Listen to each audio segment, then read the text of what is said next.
Hello and welcome to tonight's episode of Born of Rage, brought to you by the Untold Stories Project. That's us, fine folks.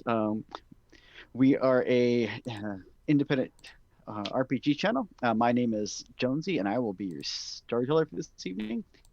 As I did note, we were Born of Rage was as a werewolf the apocalypse game set in White Wolf's World of Darkness. It is a horror game for those unfamiliar, where these fine folk will take the roles of on the roles of werewolves, um, and stalking the shadows of the world as we kind of outside our window, but slightly darker. Um, and since this is a horror game, we did want to call out that there will be references to blood and gore and other horror elements. This season, we are also dealing with certain mental health challenges for some of the GRU, not necessarily the pack, but some of the other GRU that they're interacting with. So if that's a element that you're not comfortable with, we understand, and we encourage you to check out one of our other cool streams that we do or podcasts. But with that out of the way, let's go ahead and meet our pack. Me. Sorry, I had to turn my audio back on. Hi, I'm Alex, and I will be playing the part of Darren, who is the Get Fenris Arun. I'm a former New York City homicide detective turned alpha of the Trail Mix pack. So hopefully we continue our investigation and we finally get a hold of that Harold Masters guy tonight. I'm Liz, and I'll be playing Naga. And if you haven't met her before, don't worry. She's very quiet, except when it comes to human things. She does not like being human whatsoever. She was a lupus born, and that's her preferred state.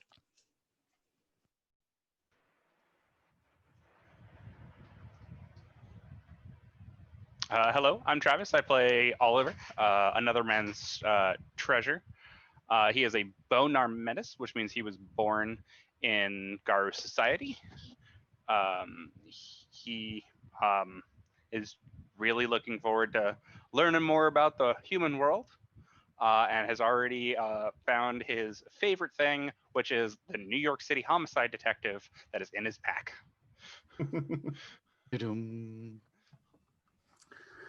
Hello, I'm Aaron. I'm playing Kennedy Donovan. Kennedy is a Fianna Galliard, also Hamid born. She's a Dublin girl who was an aspiring Irish dance champion and has had all of that cruelly ripped away from her, and she's not in the least bit bitter about it. No, not at all. Hey everybody, I'm Brian. I'm going to be playing Killian. I'm a techie wise guy who's going through online college here at NYU, and he's trying to figure out how he can sell his life as a TV show right now. You can't. Yeah, I can. What about So- the Wolfman? That got a green lit. Twilight did well. Someone's going to have a. Twilight's leech propaganda. Everybody knows that. I mean, all you have to They do is make sure facts are wrong. That's true. They sparkle. Um, so Yeah, it's Awesome. like some of the greatest propaganda the vampires have ever put out. Look how harmless we are. Look how harmless sunlight is to us. Uh, so awesome. Thanks for that great introduction, team. So again, I just want to point out, I'd like to mention, welcome to those viewing us either live or on our YouTube.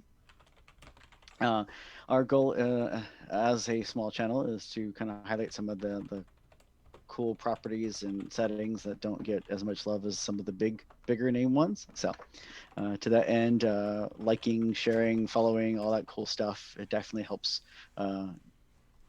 let more people find us, and in turn helps us make more content. So we do appreciate that. Anyone who does subscribe tonight would be able to give the pack or me a boon, which will give them a bonus that they can dig into when things get tough. So Pack. so with that said, let's go ahead and jump in. As they kind of alluded to in their the intros, the pack has been sent to New York City to track down Harold Masters, or sent back to New York City. They're currently on loan to an organization known as the Valkenburg Foundation, which helps Guru who did not adjust to life as a werewolf as easily, helps them try to give over those challenges and be able to join the greater Guru society. So, to that end, they're looking for Harold Masters, who's a young werewolf who uses his natural animal magnetism to get what he wants, and has used it to build himself quite a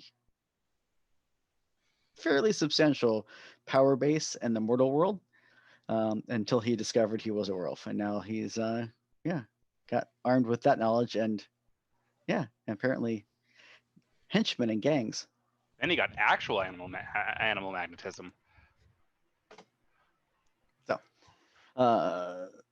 the pack has been tracking him down and trying to follow up some leads. They are aiding a young Guru by the name of Shadowpad, who is a member of a local pack who originally discovered Harold.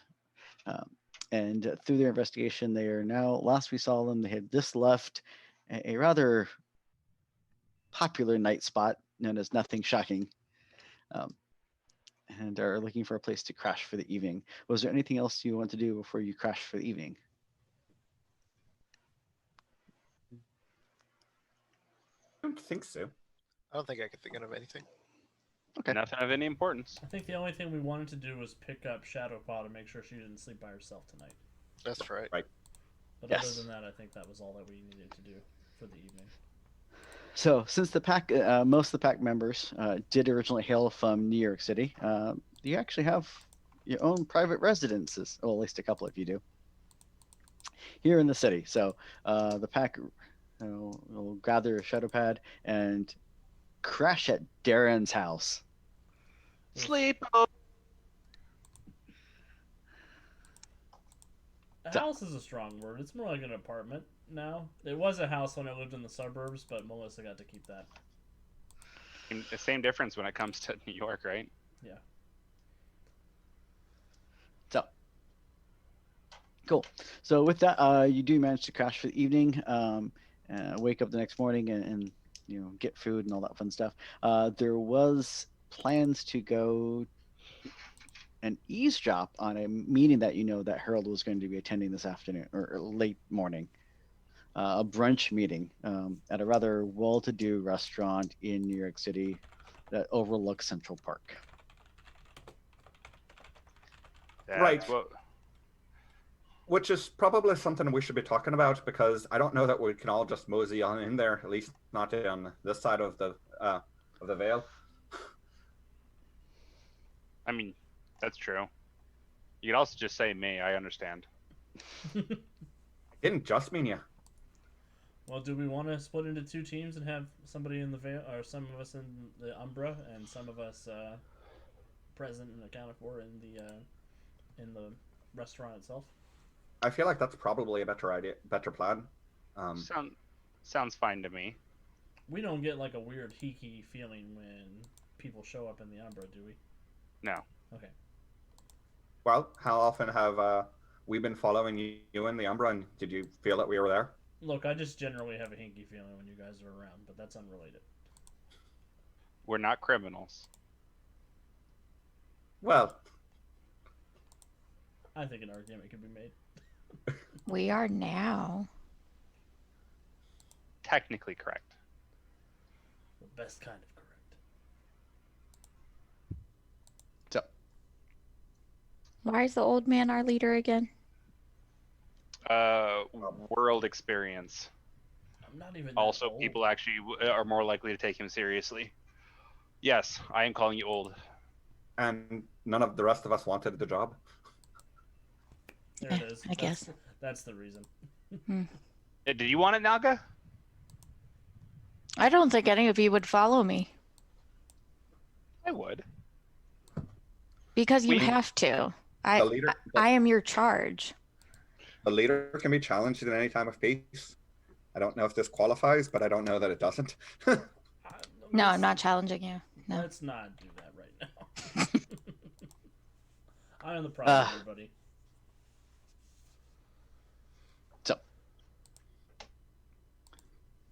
So with that, the pack is going to make their way to their I'm to that sorry. part of town. Yeah. I was muted.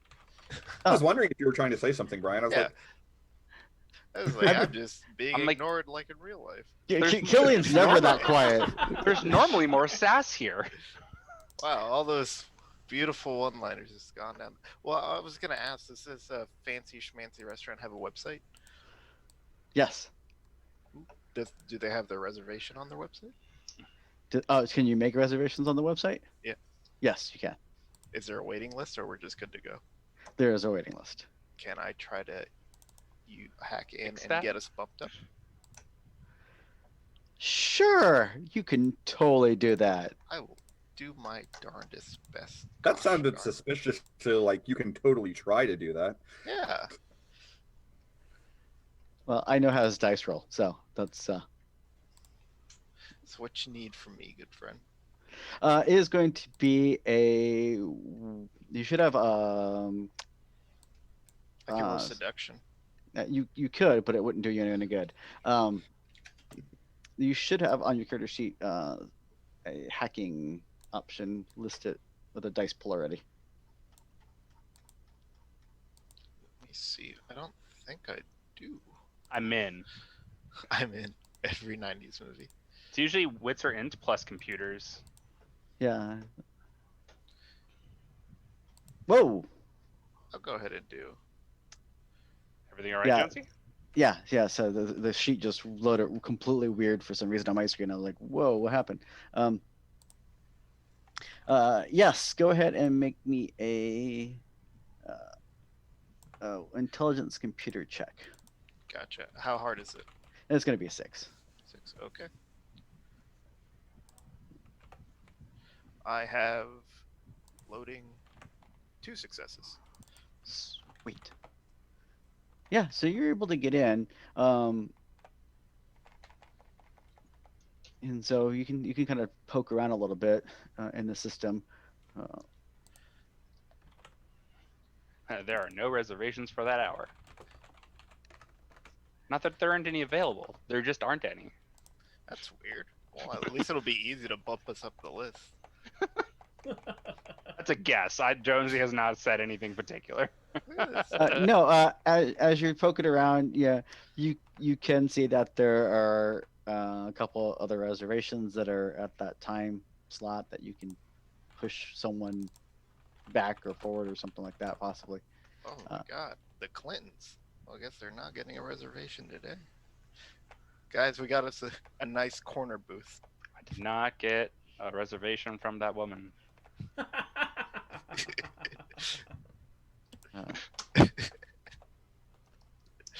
All right, I'm out. What do you mean? We just got a reservation. For what? The 4 of us? Yeah, 4. 3 of us. 4? 3? 4 is a fine number. 4 is a fine number. Means Is 2 of us Shadowpat are in the coming with Umbra. us? Is Shadowpat coming with us? Is she even? If awake right she now? is, she'll be in the Umbra with us because she can be recognized. That's fair. You are correct on that regard. She would be recognized. Yes. Right. I'll go ahead and take off my beanie and put on some decent clothes. Oh yeah, because there's 5 of us, not 6. Duh. Yeah. Right. So 3 or 4, because I can be mostly fine in the Umbra with just Shadow, or I can take someone else. It depends what you guys want. I have a feeling, correct me if I'm wrong, but wouldn't you be more comfortable not in a crowded restaurant, Naga? Yeah, especially if you're talking corner booth. It's a nice corner booth. I'm mean- sure it is, but I need some way to get out if I need out. Okay. Okay. Well, the advantage of the corner booth is that no one can sneak up behind you. True. Until the Kool-Aid man shows up. Don't do that. If we I have don't, to want, fight the I don't Bloody want to Gold, know about the Kool-Aid man. I said I don't want to know. Not We weren't offering anything beyond when you said you didn't. Yeah, he's a Okay, very good. strong mythological figure in the world of Hobbits. God, that probably means there is a version of the Kool-Aid Man running around in the Umbra somewhere. There's the spirit of him. He's in the dream. Wait, is that how that works? Yes. Oh my. Yes.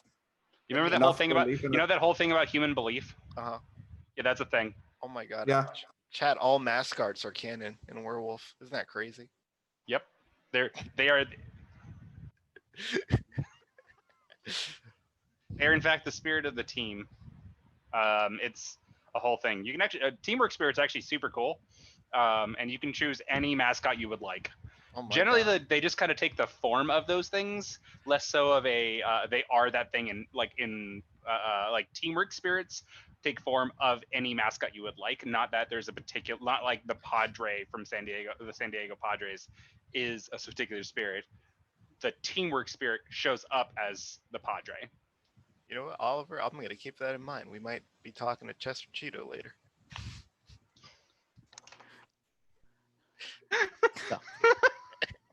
So with that, you have a plan Of sorts. and a broken pack. Um, All right. So then Killian, Darren, and myself will be going into the restaurant while the rest of you hang out in the Umbra. Basically, because what could possibly go wrong? Nothing.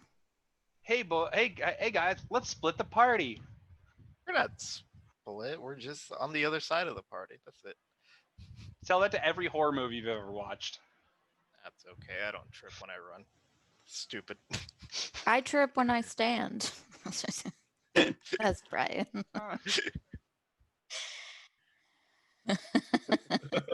And the no tail. The no tail. How do That's you the real- balance? Mm-mm. Speak for yourself. My balance is exceptional. No, she's a dancer. No, she's a dancer. So, I mean, you're both right, actually.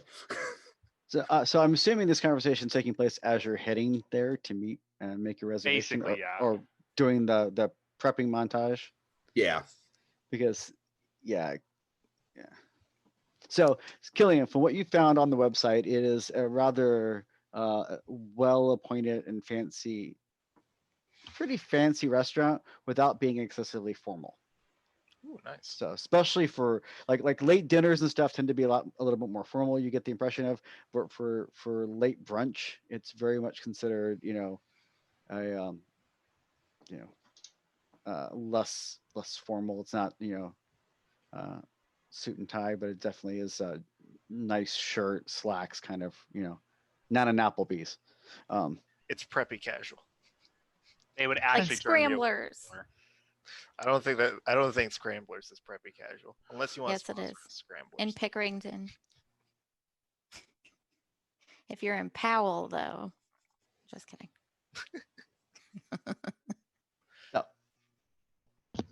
You guys. So with that, the pack is cleaned up as much as you can. Those of you who can, and have made your way to Central Park West. Over near the museums is Palfrey's, the rather fancy brick and timber facade of this restaurant. It's a 3-story restaurant. Most of the front facade is made of glass, tinted glass. So This place looks sketchy. It's okay. We'll be fine. When's the last time you got breakfast this good anyway? meanwhile, in the Umbra, you do see the stark contrast of the building. Is definitely has an umbral presence. Nothing excessively formal or ornate or anything out of the ordinary for New York City. There are lots of threads and webs connecting this building to other buildings, which is pretty standard, especially like for power lines and things like that. Kind of going out, radiating out from the building.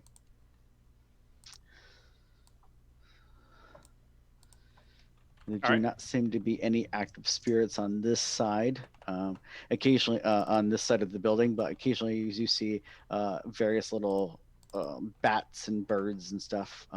Specifically, primarily little blue, tiny little birds, tweeting back and forth through the umbra. Okay. Like someone's tweeting. Yes, literally. Yuck, yuck, yuck, yuck, yuck. Anything that looks of any out of the ordinary. Go ahead and make me a check. Intelligence or wits occult? We'll say wits occult. Sure. You do note that it is this restaurant that has the big glass facade would look straight out over to Central Park. Difficulty 6, I assume? Yes.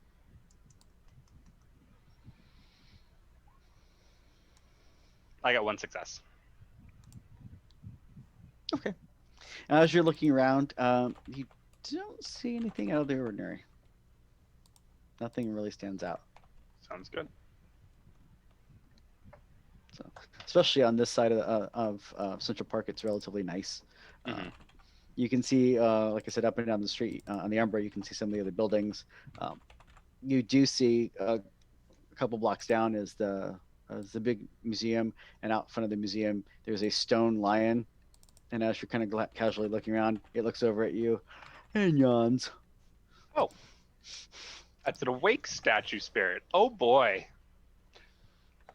Is that I guess bad? it's really active during the day. Nah, kind of. It just means it's important and not sleeping. That's a place it likes to perch. Yeah. Hmm. Not bad.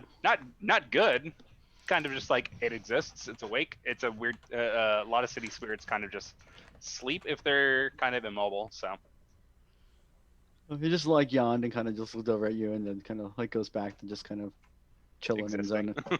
Yep. Perfect.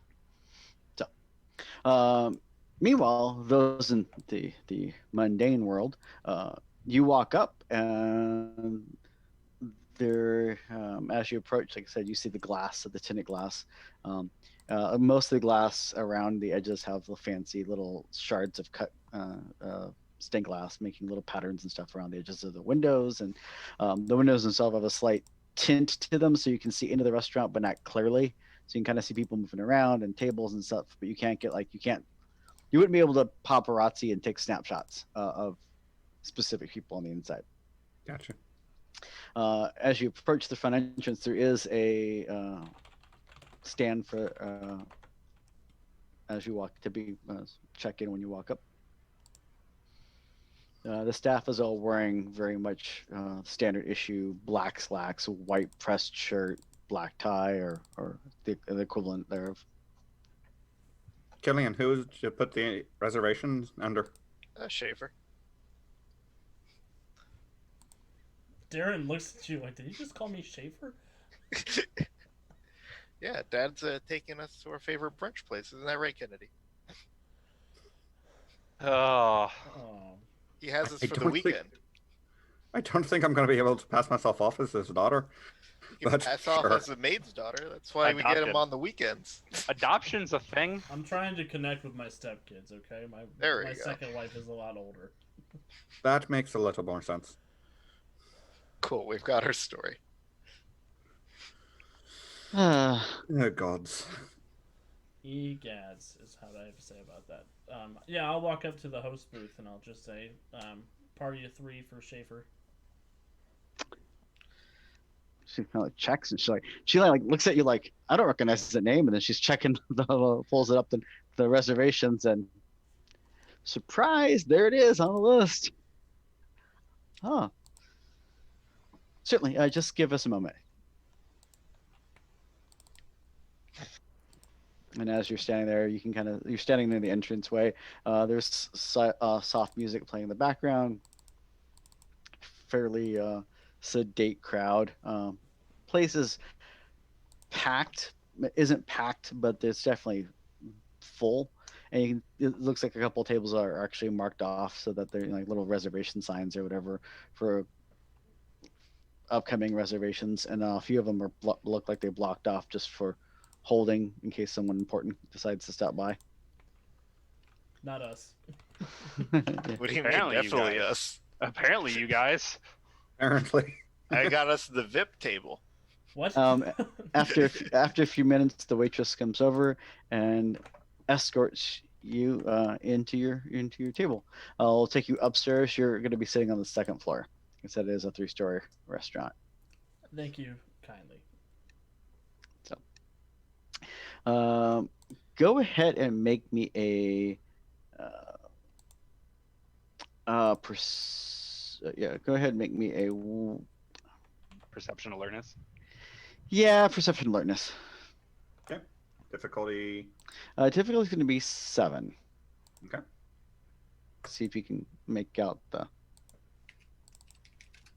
spot him in the crowd.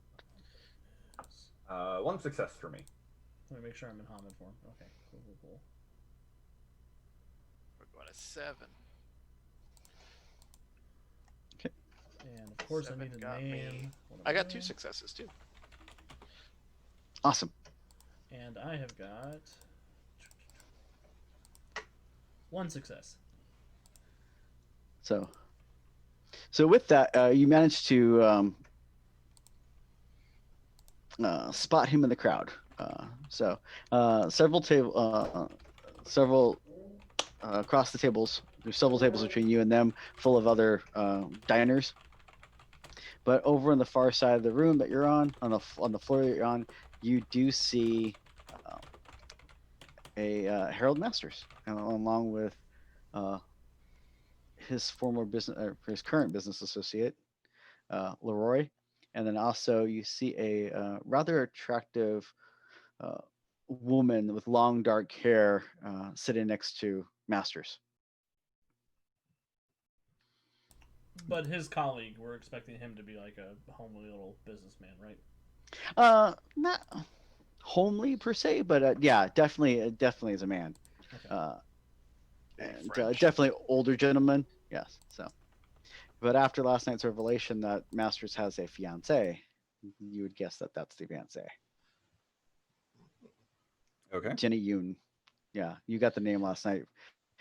Kennedy got the name last night when she was talking to the owner of Nothing Shocking. I did. And that is. Oh, I didn't write it down though. That's weird. But her name was Jenny Yoon. So. And that matches, and the woman you're looking at kind of matches the description that you would have been able to get from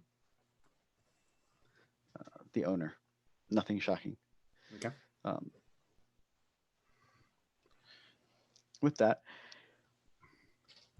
will the Killian and Darren make me a test? Test. Or a roll, whatever you want to call it. I was like, damn. Is it open Hey, book? Jonesy, I got this. A Rock. perception and streetwise. I'm throwing rock, Jonesy. Let's go. Street one. What's the difficulty on that? Difficulty gonna be 6. I took a dot in Streetwise recently, so haha. Oh, I shouldn't have said anything. I got 0 successes. Did mine not roll? It did. Oh, I got 3 successes. I was born in these streets. Yes. So surprisingly, Darren, who should be better at this, is not the one who spots the half a dozen bodyguards that are kind of sitting in adjacent tables, trying to look casual, and failing miserably. Wow, it was better him to come alone, guys. I think I would assume it's just because Darren's too focused on sizing up His wife. the main table. Hey, sis. Hey, Dad. Yeah. I think he's got at least 2 tables worth of suits around him.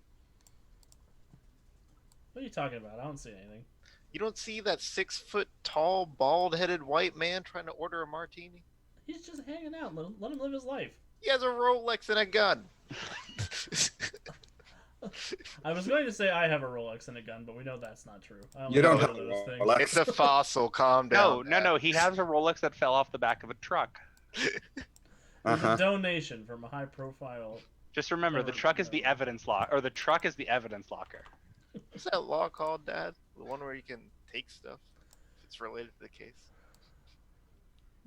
Ah, I mean, related to the case is a strong word. Illegal? No. So, Hey, Jonesy, thanks, Vancouver by night. yes.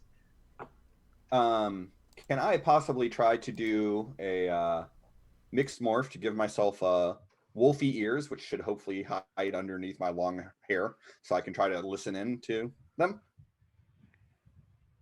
Sure. By all means. That's stamina, primal urge, difficulty. I can't remember what it is for mixed morph I'll say or for difficulty. partial changes. If anybody I'll s- asks, I'll just say my daughter's a weeb. I'll say difficulty is going to be 8. I don't. Off the That's top of my head, fine. I don't remember either, so I'll go with 8. 8 sounds good. We'll double check. I think it's like afterwards. diff 8. Me and Kennedy love those Chinese cartoons. They're the best. Okay. Your stepdaughter, the furry.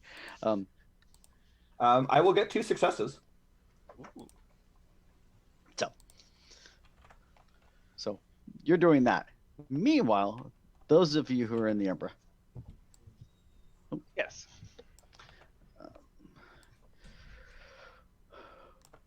what are you doing? You're kind of you arrived at the scene. You know your pack mates were going in, and you saw the little shimmery trail of them on the Umbra as they moved away from you. So we're gonna go. I'm gonna go inside, or we're gonna go inside, and start looking around, see if there's anything weird inside of the place. If there's nothing weird inside, we'll start looking for the booth itself. So go ahead and make me a check as well, perception check. We're going to be perception investigation as you look around the room, and that goes for anyone that's in the Umbra. If Nago wants to check as well. Difficulty 6. Why not? Or what's the Gotland Uh, rating? What's the Gotland rating? Let's go with that. 8. 8 sounds great to me. Seems reasonable.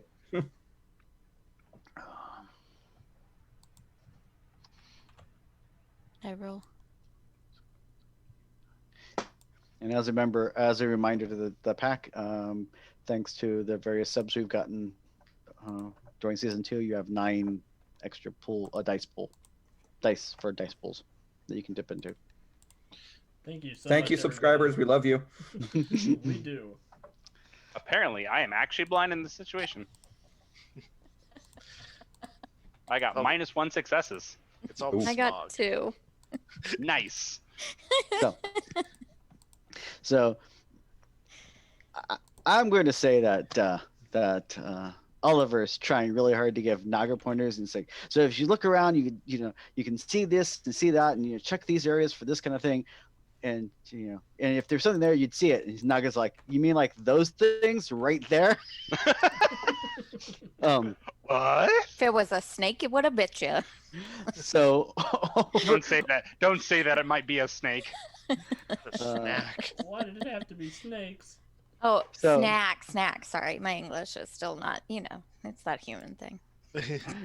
so as Naga points out to 2 small shadow creatures, they're about a foot and a half tall, seem to be made of black wispy smoke, Mm-hmm.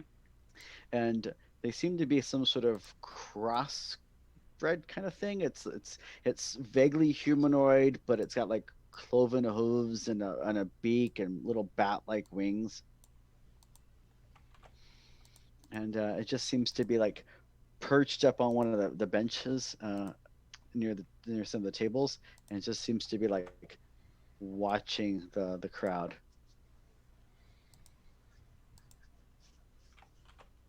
Corrupted. Does that some kind of corrupted spirit?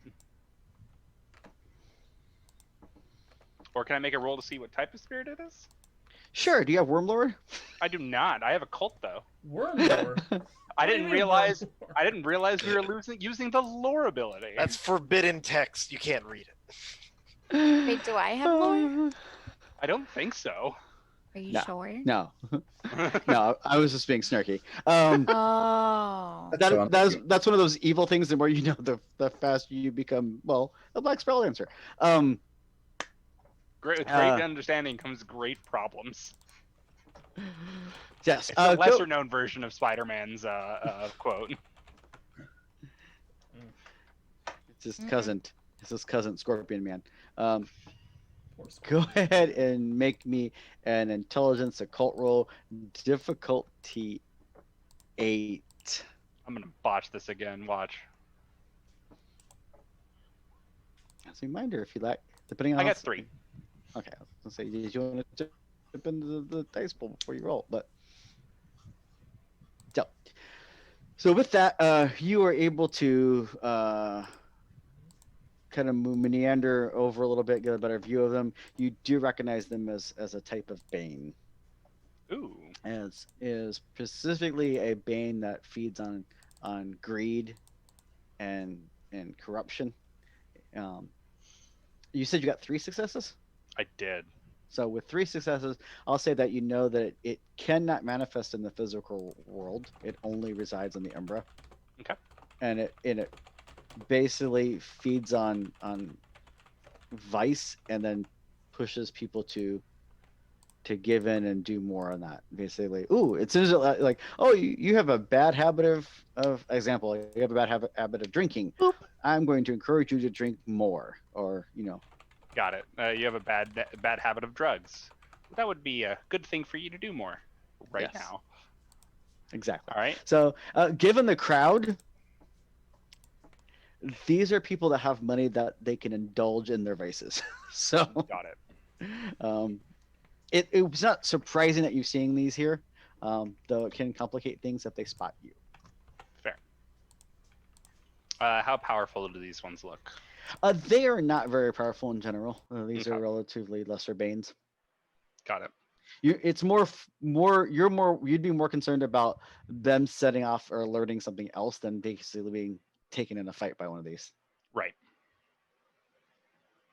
All right.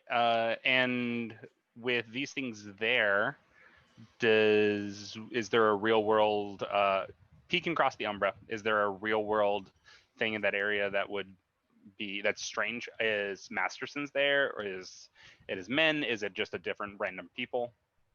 As you go attempt to peek across, go ahead and make me a test because Yep. you're gonna have to peek through the gauntlet. Gauntlet is 8. That's fine. So as he's doing that, upstairs, Yes. Kennedy is trying her best to eavesdrop. I am. I And- even have both of yours to do it with.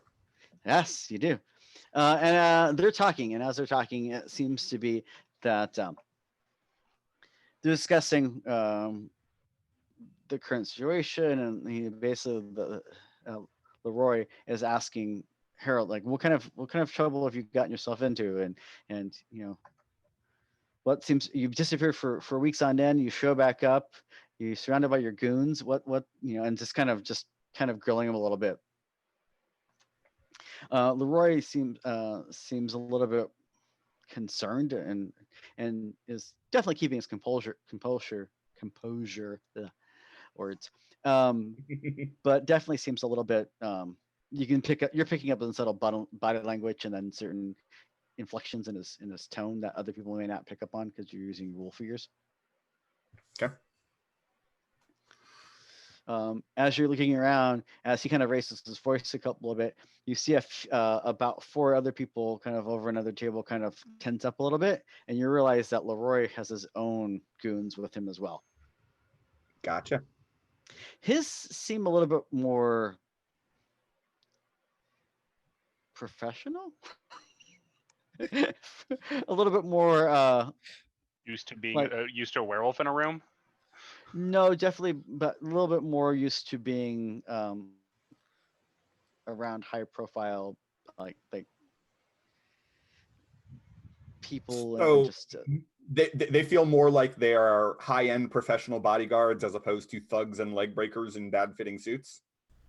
yes. Or those guys we fought that had a hammer and called themselves the Slashers.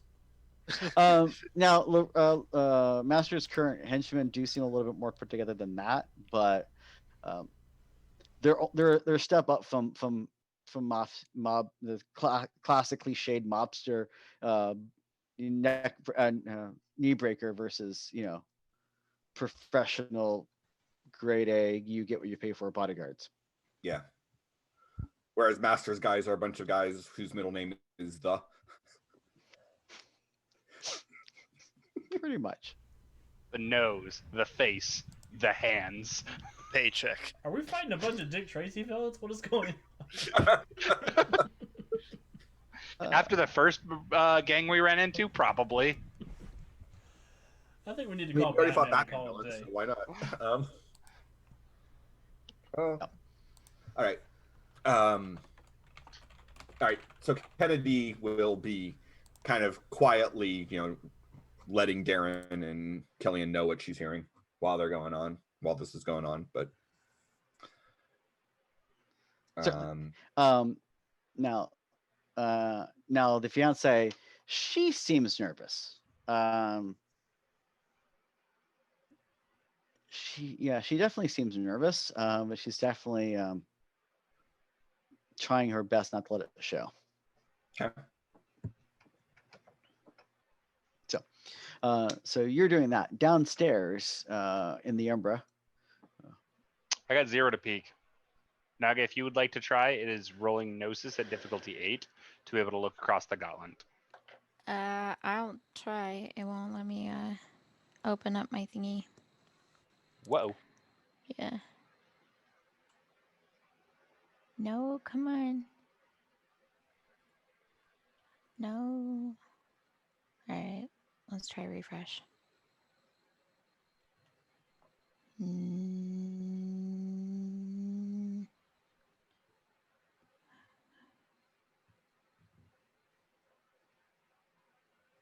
Alex, did I mess it up?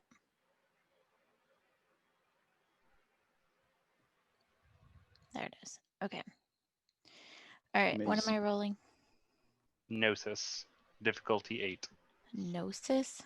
Yes. Yeah. It's going to be on your advantages tab near the bottom.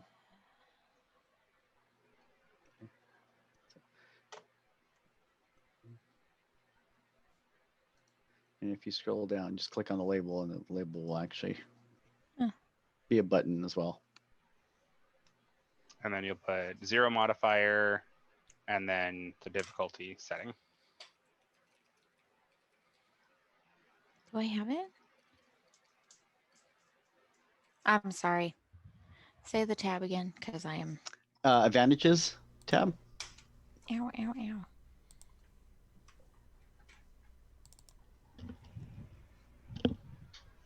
Yeah, Haha. Got it. Awesome. And what was it? Difficulty 8. Gnosis. 0. 8. There we go. Hey. I believe. 1 success. I And- believe. As you look across the Umbra, you actually peer through the gauntlet. It's a little spider webby type film just kind of parts in front of your eyes as you look across. And on the other side, you see a couple having lunch, and the woman is probably in her mid 40s or so. And with her is a young man, probably about his 20s, and they just seems to be talking. And as you spot where the way they're sitting versus the position of the little creature, it's perched near her. And as you're watching, the young man seems like he's very much looks like he's out of place here, and seems a little nervous. Okay. But it's not Harold and not anyone that you recognize. He looks out of place, but she doesn't. This is Correct. sh- Okay. Okay. And it's positioned by her. Yes. Okay. All right. I'm gonna relay that information then. Does that doesn't sound like Masters, does it? Not to you. No. Okay. Masters, is in his 30s. His fiance is a little bit younger than him, but not by much. Sure. Yeah. So based on the descriptions that you've been given. So Then I will probably continue looking around and try to avoid the Banes. If they were on him, I'd have different worries, but at this point, it's just one of those. It's probably if there is other things, it might be around him, but these aren't. So move on. So cool. And the three of you, because it's you two and Shadowpad, are gonna make your way upstairs. Correct. Mhm. And So Naga, go you ahead. can't, if you want to, you can be in Lupus form for all of this, which will give you your form bonuses and whatnot. Because all three of us can communicate in the Umbra, and no one's going to stop us from being in any form we want to be. Yeah. So only thing I'll say is on just make sure that on the forms tab you pick the appropriate form that you want to be in. Just because I that am way, going to shift to Lupus as well. is that way you can make sure you keep your it gets you the proper trait modifiers. Mhm. So go ahead and make me a dexterity and stealth check. Sure. Let me switch over. Let me make sure I can Sure. shift first. Forms is diff 6.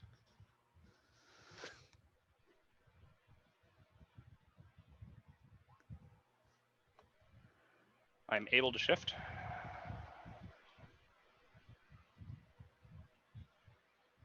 Beast.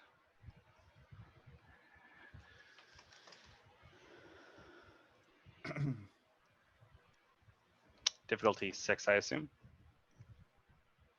Yes. I got 2. It's cool. So you're going to go and make your way upstairs. Naga, will you also make me a dexterity and stealth check? Yes.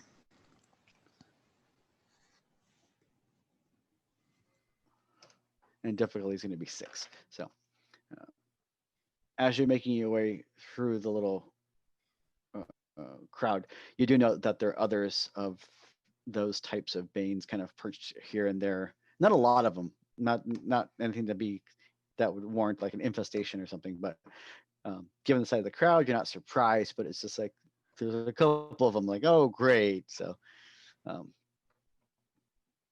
I got 4 successes.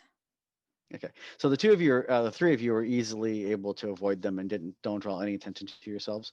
Excellent. You being in the Umbra, actually on the Umbra itself would have stuck out to them. So you're able to make your way through the little umbral versions of the restaurant and make your way up the stairs. All right. To Masters, to where you think the pack is going to be sitting, and are able to spot your pack mates. Because they definitely have more of a reflection in the umbral side than not. Good to know. We'll head over. We'll look around the room as best we can, and then go eavesdrop on Masterson through the Umbra. Okay. So as you get to that side, get upstairs and make your way by the pack, and then heading over towards the Masters and table, which you can easily spot in the Umbra, because he is more reflective in the Umbra than his table mates. There are also a fair amount of, I use the word very loosely, banes around him. They're more like gnats. They're not really even powerful enough to be a lesser bane. It's just they're definitely little. They will feed over time and may grow up to be banes if they're really good and get their vitamin worm. Their toxicity. Yeah, but but right now they're not. They're more like gnats kind of thing, just kind of flying around. Mhm. Someday when Uh, I grow up, I'm going to corrupt people's souls. All right. Do they seem to be anything to worry about? Or just kind of incidental? They're incidental. Okay, cool. Then I will, so long as there's not more there, I will go and just kind of peek over there and a little bit closer. So, did you want to actually pick a crust? Yes. Make me roll. In the physical world,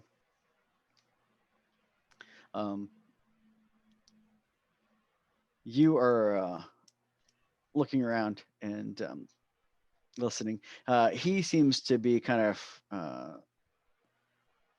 Master seems to be engaged in conversation. Like I said, he's definitely pushing that things will change after tonight. You'll see. You shouldn't cross me. You know, we've been partners. We've been partners for years, but you know, I've been pulling all the heavy weight. Things like that. He is not in what he's saying, like dropping any overt hints that, hey, by the way, I'm a werewolf or anything like that. So,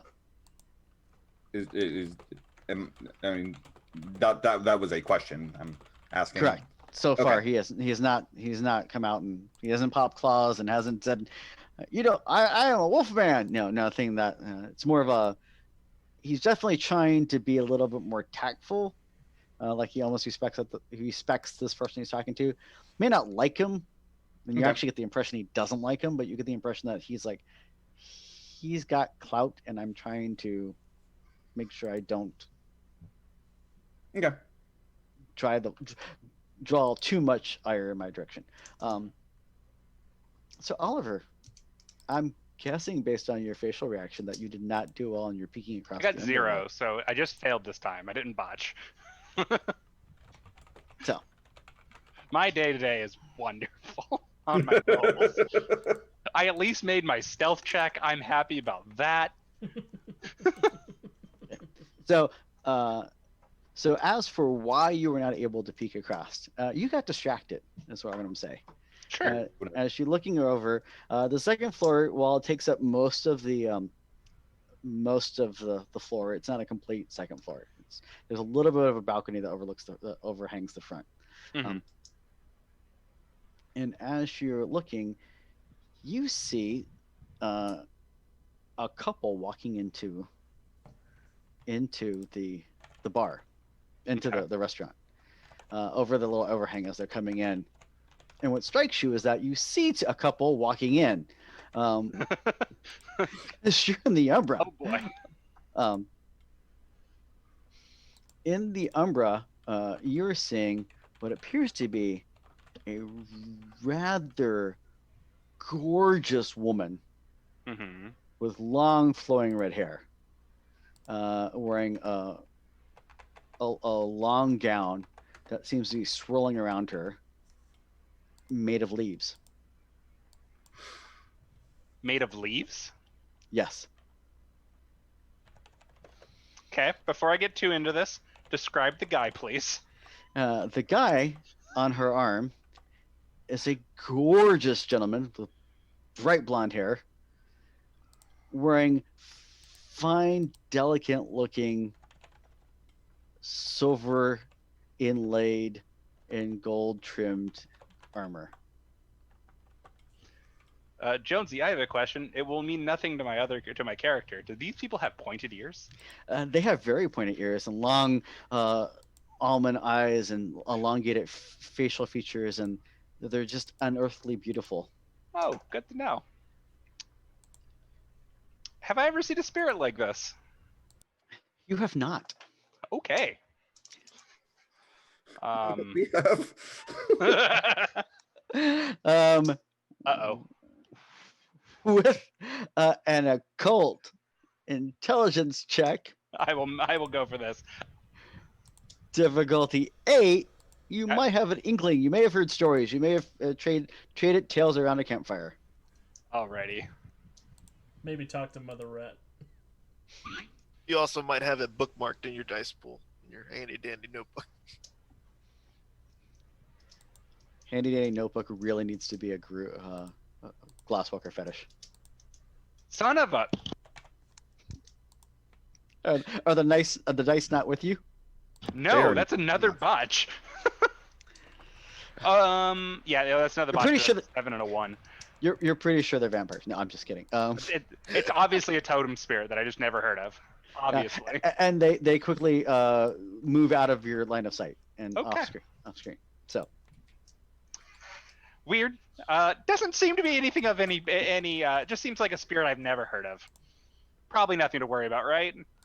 That's what I say about the unknown all the time. I mean, I can't know about every spirit. with that, in the real world, Masters seems to be getting a little bit more at unease, a little bit more restless. And you hear a slight commotion downstairs. Slightly elevated voices, and you hear clank, clank, clank, and like sounds like a tray crashing to the ground as the metal tray clanks on the ground, and plates and stuff kind of crack and break downstairs. Oh no. Opa! Mazel We just kicked the Fey Knights out of their reservation for the evening, didn't we? I don't know what that means, but that sounds bad.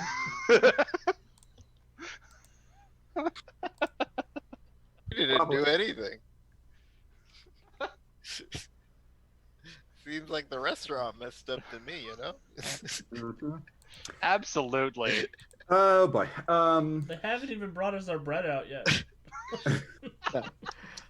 The waitress actually has come and taken the drink order from you, and Nice. brought you menus. So Give me yes, my there's Mai that. Tai. It'll take a lot more than a Mai Tai to get you drunk these days. Sir, do you just let your kids drink whatever they want? They're not my real kids. Not her real dad, that's why he pays the dinner bill. I'll have the 18-year go and live it. Neat. Oh my lord. Yes,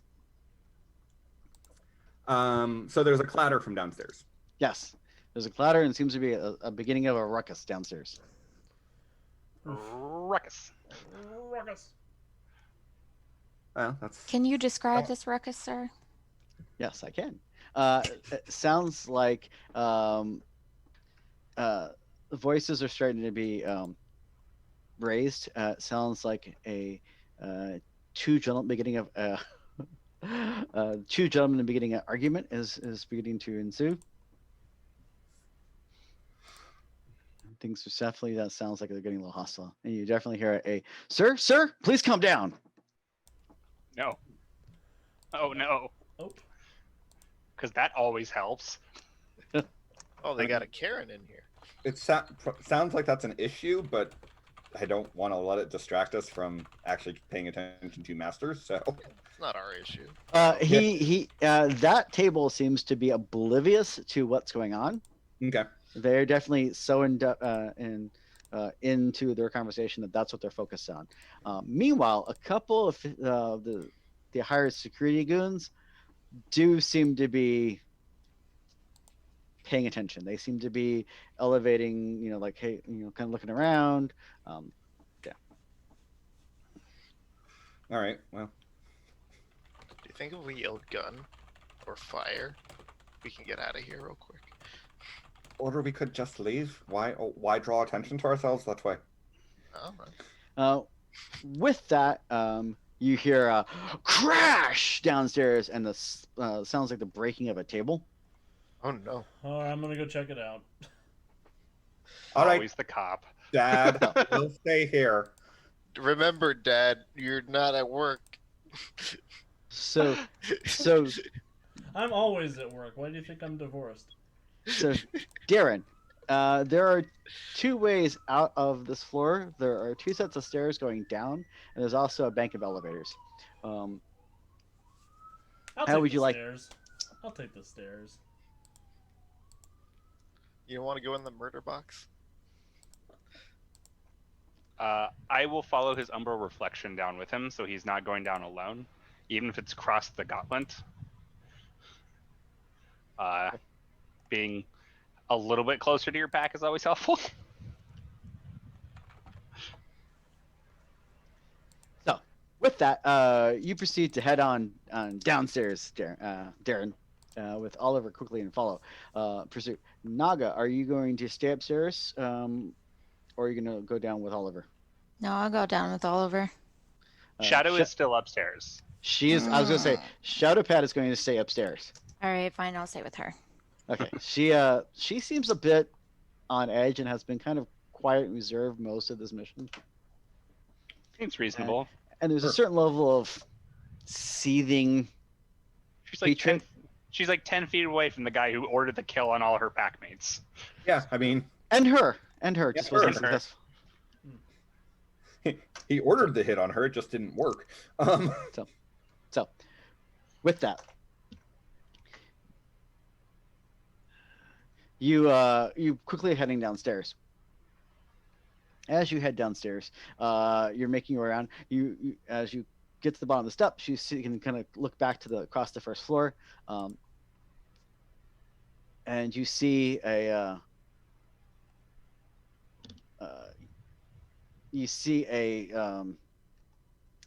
crash table. Several guests have stood up. Some of them are making their way out. They're like trying to leave the facility, like leave the restaurant. And so you're kind of looking through crowds and trying to move past them. I need a perception check. Perception alertness check from both of you. Mm-hmm. Difficulty. Darren, difficulty 9. I will say for Oliver, difficulty 7. Difficulty 9. I'm about to Okay. get jumped. You said perception alertness? Mm-hmm. I got 2 successes. Did I do better this time? I did! You did. That's a positive number. Yeah! We love positive numbers. How did you do? I got 2 3. successes. 2 successes for Darren and 3 for Oliver. Sweet. So, Oliver, first thing you note as you're glancing around the room, you Mhm. do not see the shiny, shiny, happy people.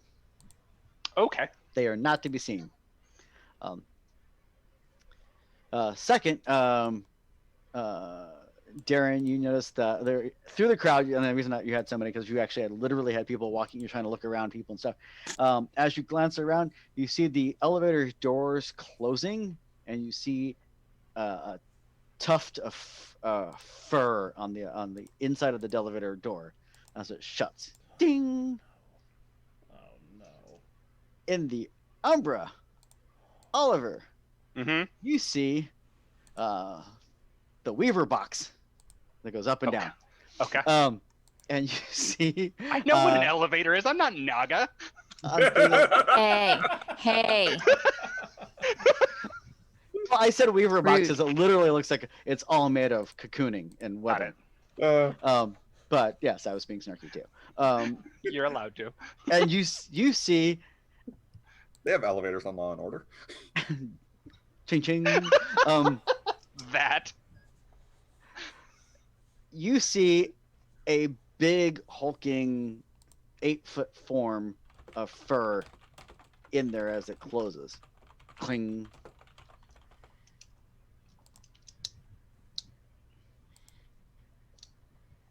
Okay. Darren, you see on the ground, you see a lot of people rushing away. A couple of people rushed over, and you see a gentleman on the ground. It looks like a waitstaff person. He has his bright, freshly pressed white shirt is actually quickly soaking blood red.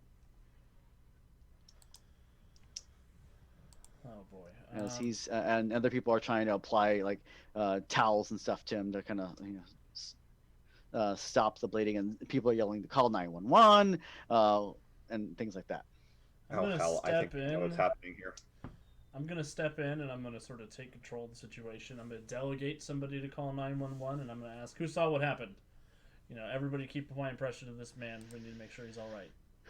Sweet. Go ahead and make me a leadership test. So it's going to be leadership, and I'll give it to you either charisma or manipulation, whichever is the better stat for you. Awesome. And not difficulty 9, I assume. No, difficulty 6. They're actually looking for someone to tell them what to do because they're all kind of freaked out. 5 successes. Ooh, that's leadership. Bystander effect works both ways. And you quickly boom, boom, boom, start snapping out orders, and you 911, get some ice, get some towels, and like immediately, the staff who's used to following rapid orders quickly swings into action, which is great for the poor schlub who's getting paid minimum wage. Disavowed by a monster. Yeah, nobody deserves that. So, I mean, Alex, are you wearing the plaid shirt then in this video? I am wearing the plaid shirt in this video. we have met people who do in fact deserve to be disemboweled by a monster, but so I wouldn't say nobody deserves that, but But this guy doesn't deserve it for a minimum wage. At least pay him. that I'll $12 agree an with. hour. But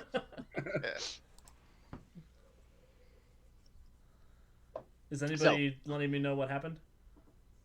So they're like, we don't know. There was an argument, and we don't even know where the guy went. And they're looking around like they're confused. They don't know where he just got attacked, and they're like, where did he go? They don't know where the attacker went to.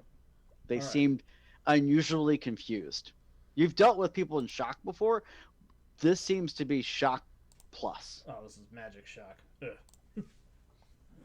So I'm going to delegate him and say, hey, you two keep alternating back and forth on the CPR, applying pressure. You get a hold of the police. You bring some towels and stuff. I'm going to go see if I can find who did this, and I'm going to follow the elevator upstairs. So was that the direction the elevator was going when the Tuft of Fur came out? Was up or down?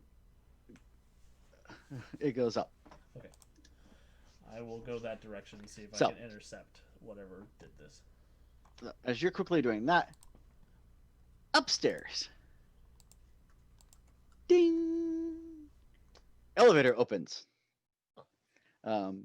You're Killian and Kennedy. I'm assuming you're focused on kind of keeping an ear out for what's going on downstairs, but also kind of focused on Master's reaction and all that at the table. Is that correct assumption? Correct. I'm enjoying my brunch. So at this point, they have brought the first course. It's actually really good. I mean, the only course. No recourse. With that, At least we won't have to pay. with that, you quickly spot a hulking Crinoskuru in the elevator. Oh, that's a veil breach. Launches himself straight towards Masterson's table. Wait, isn't that illegal? But if you're a BSD, I don't think it's SD. I think it's Shadow Pods. oh, you're right. Oh shit, that's right. And you quickly recognize Hack Talon, the Metis, launching himself towards Master's table. Son of a bitch. As he crashes into the table explodes into splinters, tablecloth flying, silverware, china, everything going to 1,000 pieces. Somewhere in the distance, doves are flying. John Woo is proud. No one ever has to reload a clip. And so, with that, bodyguards are jumping to their feet. Guns are being drawn as things are about to hit the fan. I'm impressed that these bodyguards are still standing with the Krinos werewolf in the room. Some of them aren't. A couple of them react before they seem to react on instinct, and as they react, they look over, and then a couple of them proceed to flat out faint. They look over, they draw guns, they see the Krinos, and literally faint. They boom, dead to the ground. Like they're like, I'm ready, and boom, no, I'm not, and they drop to the ground. And with that, everything hits the fan. And with that, I think we should probably grab our break because I think this is going to might be intense after that. And yeah, this might take a little bit, Oh, you think? possibly. So, so with that, I think that's a great place for our 5 minute break. It's a couple minutes early, but not by much. It works. That's a good place. Good place to start right before combat. Yep. We're not gonna fight him. We're gonna talk him down, guys. I believe in us. He broke the law. I couldn't say that with a straight Hey, face. hey, hey! It's a enclosed area. There's a time and a place for everything. Yeah, he broke the law in a high society New York cafe. That's super private. It's not like it's a hole in the wall in the slums, right? Ugh. Ugh. All right. Well, I will put us on break.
You've done stranger things, so.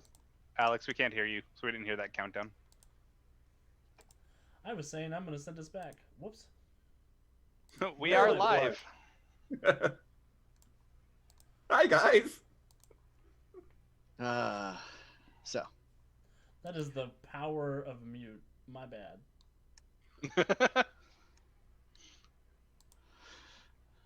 And Liz, you are also on mute, just so you know.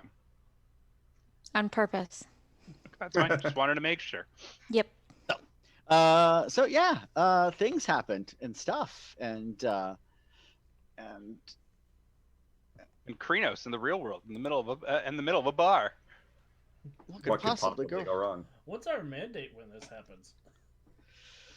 Cover it up. Are we supposed to contain the situation and then cover it up, or just let him go?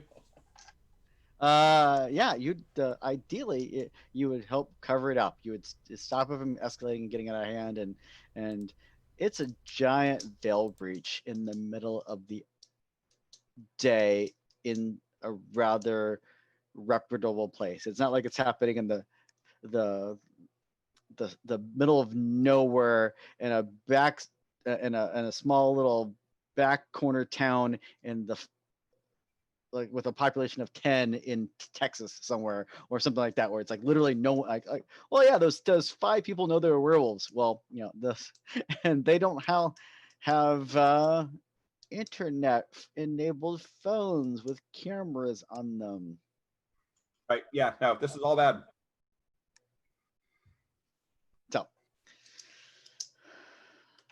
So with that, Masters jumps back as Hack Talon explodes into the table right in front of him, ripping shreds apart as he raises to his full height, and lets out a deafening howl.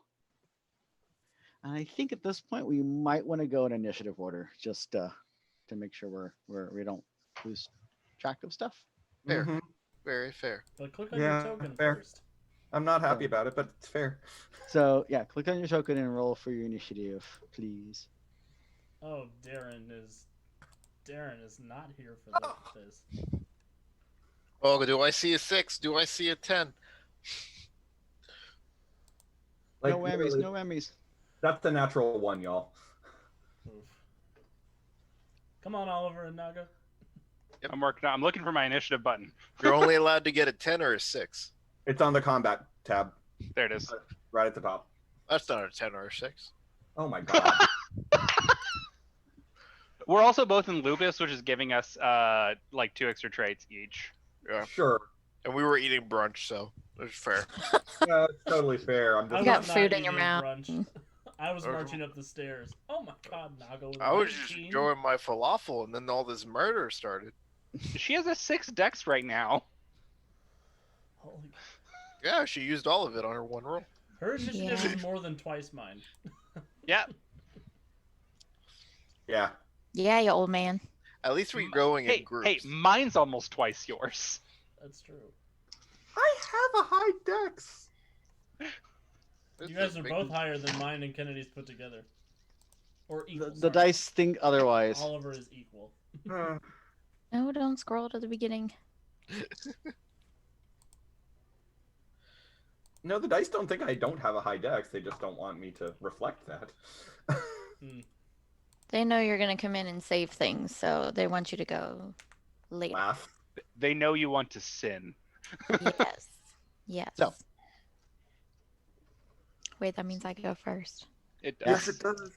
So yeah, so in the Umbra, you see the layout of the floor that you're on.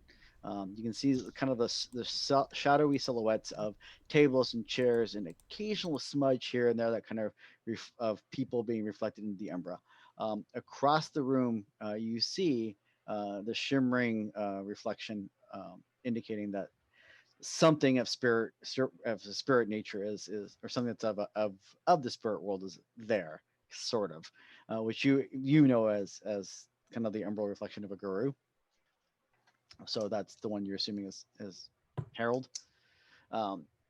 As you're standing there, the the elevator opens up, which looks like a cocoon of webs kind of opens up, and you see another Gru form kind of leap across the room, and then you see explode. So you can see the shimmery reflections of them, but they're not actually in the umbral themselves.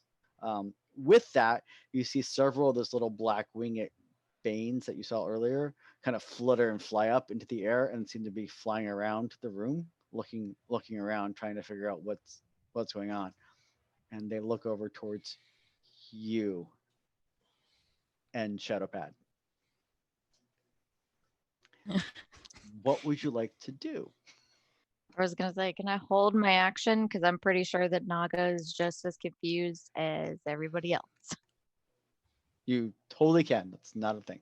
That's not a problem. So you go and hold your action. Oliver, downstairs. What are you doing? There seems to be some sort of commotion because you see all those little banes that you saw earlier are fluttering around and reacting. I'm gonna bolt upstairs because I'm worried about what was in the elevator.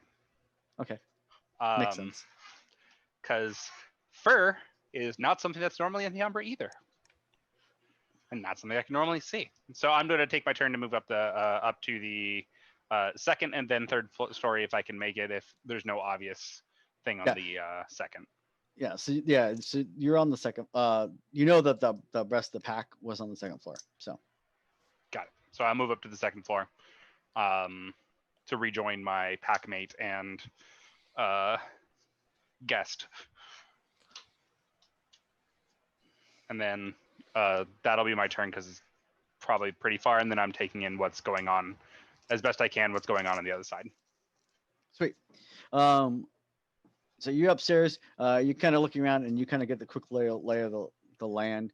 Like I said, you see several of those little banes floating around. You see, and you see the umbral shimmering of a Krynos Guru based on the size. Okay. I will, with the banes, I will give a quick bark at them, kind of trying to attempt to dissuade them from any sort of shenanigans. Yeah. So awesome. Go ahead and make me a roll. Charisma intimidation work for you? Yes. Difficulty? Say for these banes, I'll say 6. 6 damage. Okay. We'll go standards. They're not very impressive, so. I got 1. So cool. So with that, you kind of and bark at them and kind of very much. They seem to flutter and they don't seem to back off, but they definitely don't seem to be encroaching any closer. So. Sounds good. So with that, Hack Talons go.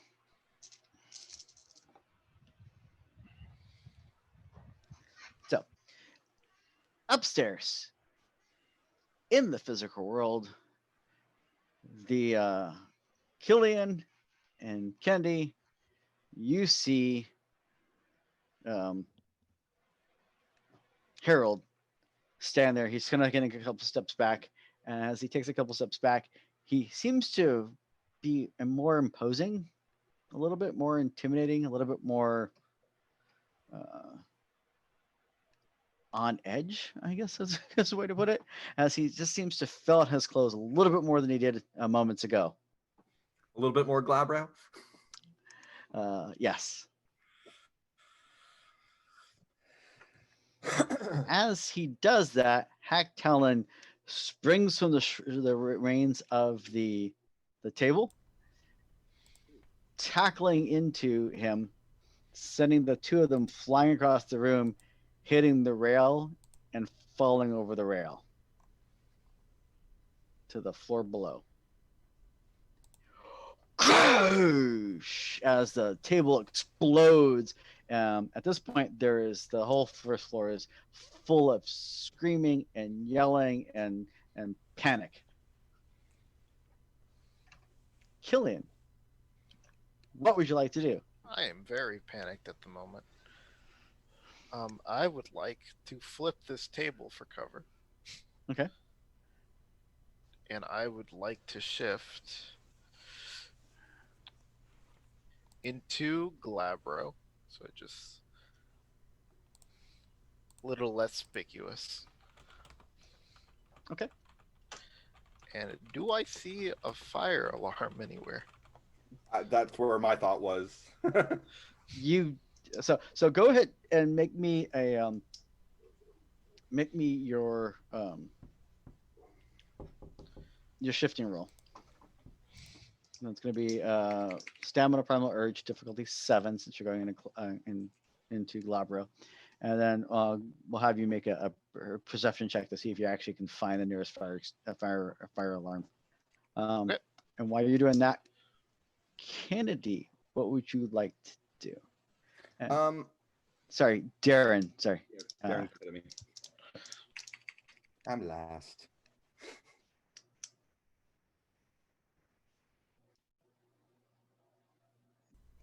Certainly. Okay, so silver bullets. When do they hurt us? When we're in our breed form, or when we're not in our breed form? They hurt you in any form except for the in most cases any form except the one you're naturally born in. So for you it would not hurt you in Hamid form other than the fact that you got shot, but the silver wouldn't do anything extra. How does it work on Metis people? Always- I'm always hurts them. Awesome. Can we assume that since I took a clip with the silver bullets and can I take one of the could I have taken one of the Glocks as well? Yes. Awesome. I'm gonna yell NYPD, everybody out, and I'm gonna shoot Hack Talon with a silver bullet.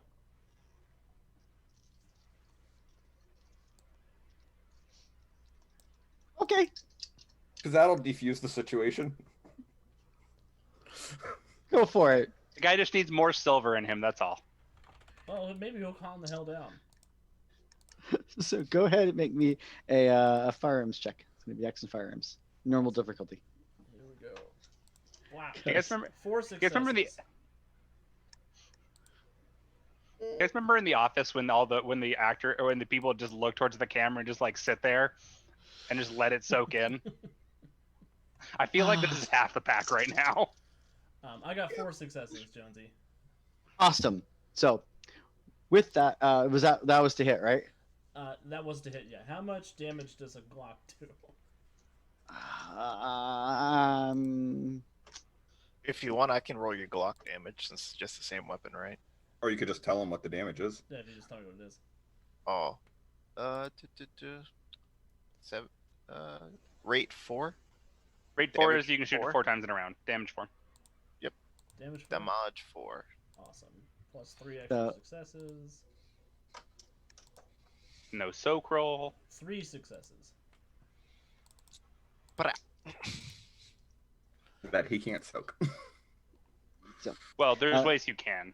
Well, yes, So but so the Krynos hack talent Metis comes flying over the railing, smashing into the table, obliterating everything through the dust and debris of parts and fine china shreds flying through the air. Darren yells, NYPD, and proceeds to open fire on a guru with a silver weapon. Yay! Cool. With that, I'd like to spend a rage to have a rage action at the end of the round too, if that's okay. Sure. What could possibly go wrong? And with that, you he lets out a huge howl and just screams. Brings us to But I forgot how strong guns are. Guns are scary. Kennedy, what would you like to do? Perks for being a Hamid, I guess.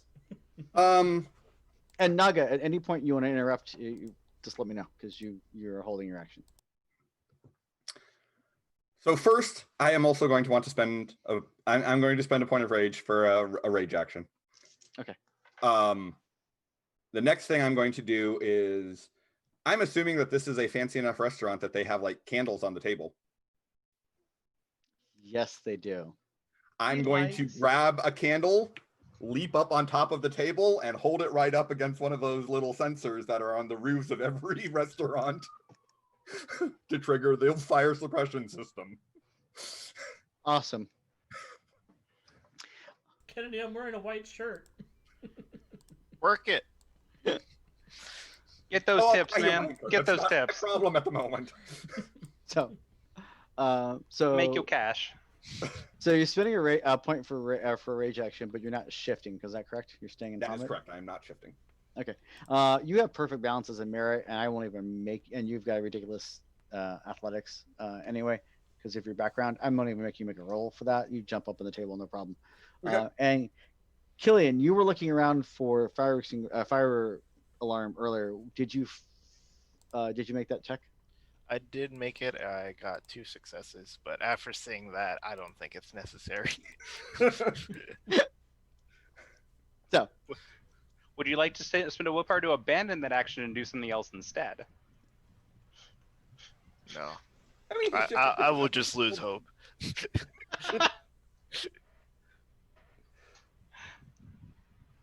so I'm comfy behind this table that I flipped over. I feel secure. So with that, Naga, was there anything else that you want to do? Not that I can think of. There's nothing. I mean, so when all this is going on, I mean, what are the other spirits doing? Like, what are the What's little Shadowclaw floaty thingies? doing? Yeah, right? Like, what is she doing that, I mean, yeah. Shadowpad is you can tell she's trying to step sideways. She's trying to go into the physical world. Is that a bad thing? Like, No, the veil's already broken. It can't get it. You can't break it more than it already has been. okay. If you step across here, it's not gonna be really held against you, because it's already happened. Things have already gone to shit. Things have already gone sideways. As long as you are Totally. working towards a solution, you won't get in trouble. So she is trying to step sideways. You know that she her spiritual connection is not as strong as yours. You suspect, so it is taking her a bit to step sideways. Okay. I'll go ahead and come out into the physical world then. If she's gonna go out there, there's no point in me staying in. So go ahead and make me a gnosis check. Okie dokie. And difficulty is going to be 8.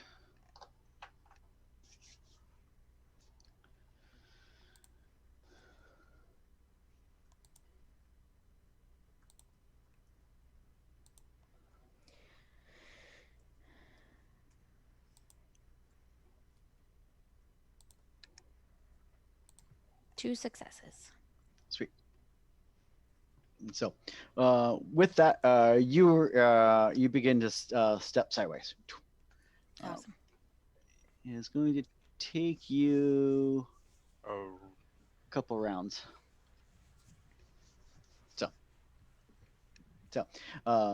So you did that last round. So it's the top of the round. So you had the highest initiative. So you're going to be finishing going across.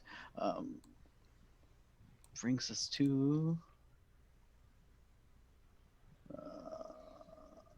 I had a rage action. Oh, sorry, rage actions. There's 2 of them actually. You and Kennedy both have rage actions. Yep. You have the higher initiative, Aaron. Yeah, my rage action is to shoot Hacktown again. And I want to yell out, Oh, Jonesy, any of the NPCs have an action on the everyman? All the the goons Yes. are the goons Or- are most of them are just they're scrambling. Some of them they're just kind of running around. They're not actually engaging with you all right this Mhm. moment. They look like some of them are making their way to the stairs and some of them are making the elevator. None of them are reacting to Kennedy or Mhm. Killian. So Cool. Just wanted to double check. Nope, that's a valid question. So yeah, they were all going on. I'm just using Hackdown's initiative for all of them. So Yeah, but I'm gonna yell, "Get clear, sir," to Masters. okay, 5 successes with the Glock. that's a hit. 4 damage. Suppressed. I'm Jonesy. Was that? Did I hear you right? That you were making a roll? I'm rolling for something else. Okay. Not for Not dodging. Unfortunately, no. He had one thing on his mind and one thing only, and that was to kill Masters. Fair enough. And as you fire into him, a blur, and just lighting him up, he lets out howls of pain, howls of anger, and as he's screaming and howling, you can see he's completely gone. He is. You just looking at him, you know he's completely gone into full on frenzy mode at this point. You also know he should probably have dropped. And he hasn't. That's usually what happens when I shoot people. Kennedy, what are you doing? So important question Uh-huh. from upstairs. Uh-huh. What are Leroy and or the fiance doing? Running. Okay, good. They seem to be running towards the stairs, but not the nearest set of stairs that would take them close to where they went over the balcony, but to the far set of stairs. Okay, that answers that question for me. So they're actually going to be running past you guys when they get that far. Right now, they're trying to get away. They're trying to get up and out of the debris and stuff like that. They basically, because when it came down, they kind of all got scattered around and just kind of, yeah. So. Then I would like to run for the balcony and shift into Glabro and leap over. Okay. Because, why be sensible? Because the second veil breach doesn't help.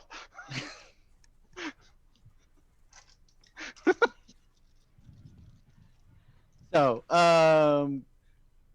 so are you spending rage to go Glabro? Or are you? I'll make a roll because I already spent 1 point of rage, and I don't really feel like spending 2 points of rage for this. Okay. Make me a roll. All right. Difficulty 7.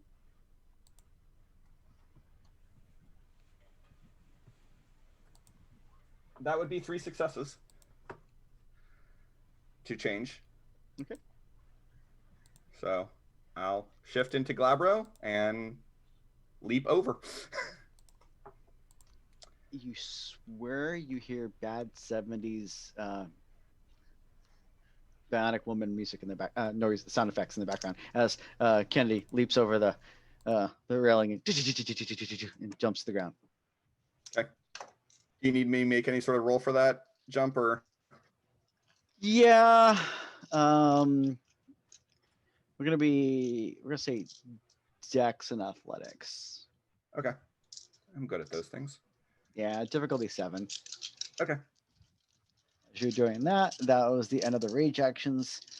Top of the round, Oliver. What would you like to do? Well, now I'm alone in a room with 2 Banes. I'll get 2 successes to leap over there. Right. I am going to stay in the room, just in case Mr. Masters decides to come over here. Okay. So I'll hold. If the Banes attempt to engage, I will engage against them. If Masters steps over, I'm going to be engaging in some way with him. Otherwise, I'm going to stay here covering this side. Okay. With that, it's Hacktown's go. And by that, I mean him and my goons and stuff. So,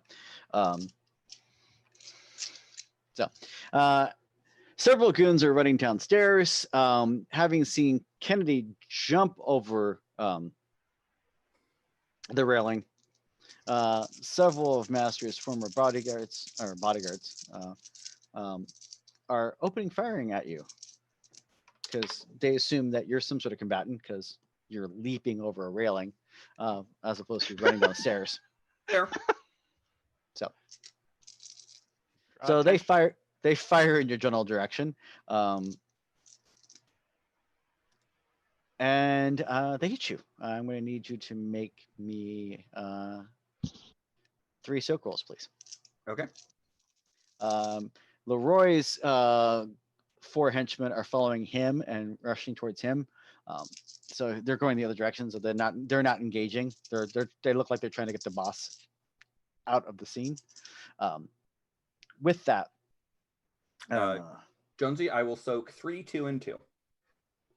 okay. With that, you soak the damage. Because my dice hate me. So Welcome to my world, Jonesy.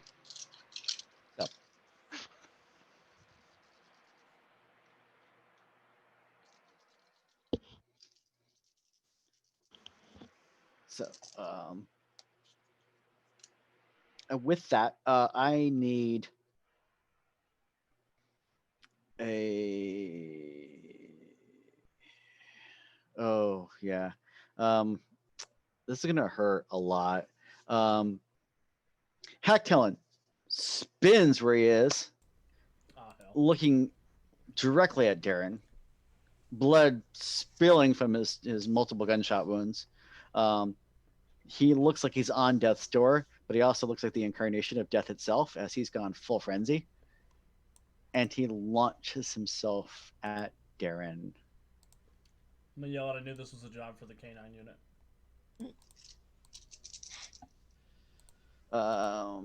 He's going to strike you. He doesn't have to. Oh, he did. Do you want to dodge? I don't think I can. You can spend a willpower to give up your action to make a dodge roll. Nah, I gotta put him down. I can take this. I got this. Famous last words.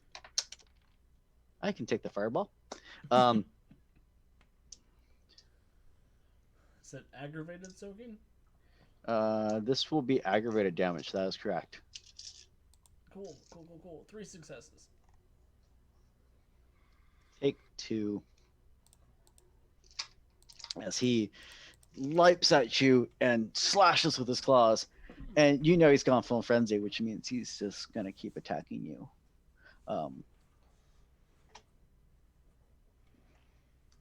So that is his action. And I need a quick perception check from Kennedy. Okay. Sure. So it's going to be wits and perception. No, sorry, I'll go with not wits and perception. Duh, that makes no sense. Perception, alertness, difficulty 6. Okay. That will get me 3 successes. So quickly, you're like you laying on the ground, quickly like surveying the area they're being shot at. As you look across the debris, you see Hacktellen tear past you, heading straight for Darren. You see the poor guy bleeding out on the ground. You see all the chaos, people yelling, screaming, staff, guests just going for the everything. You actually see one of the windows in the front explode out as someone shoots out the window to get out. Subtle. Yeah, not subtle at all. You see, amongst all this chaos, you glance over at the edge of the bar area.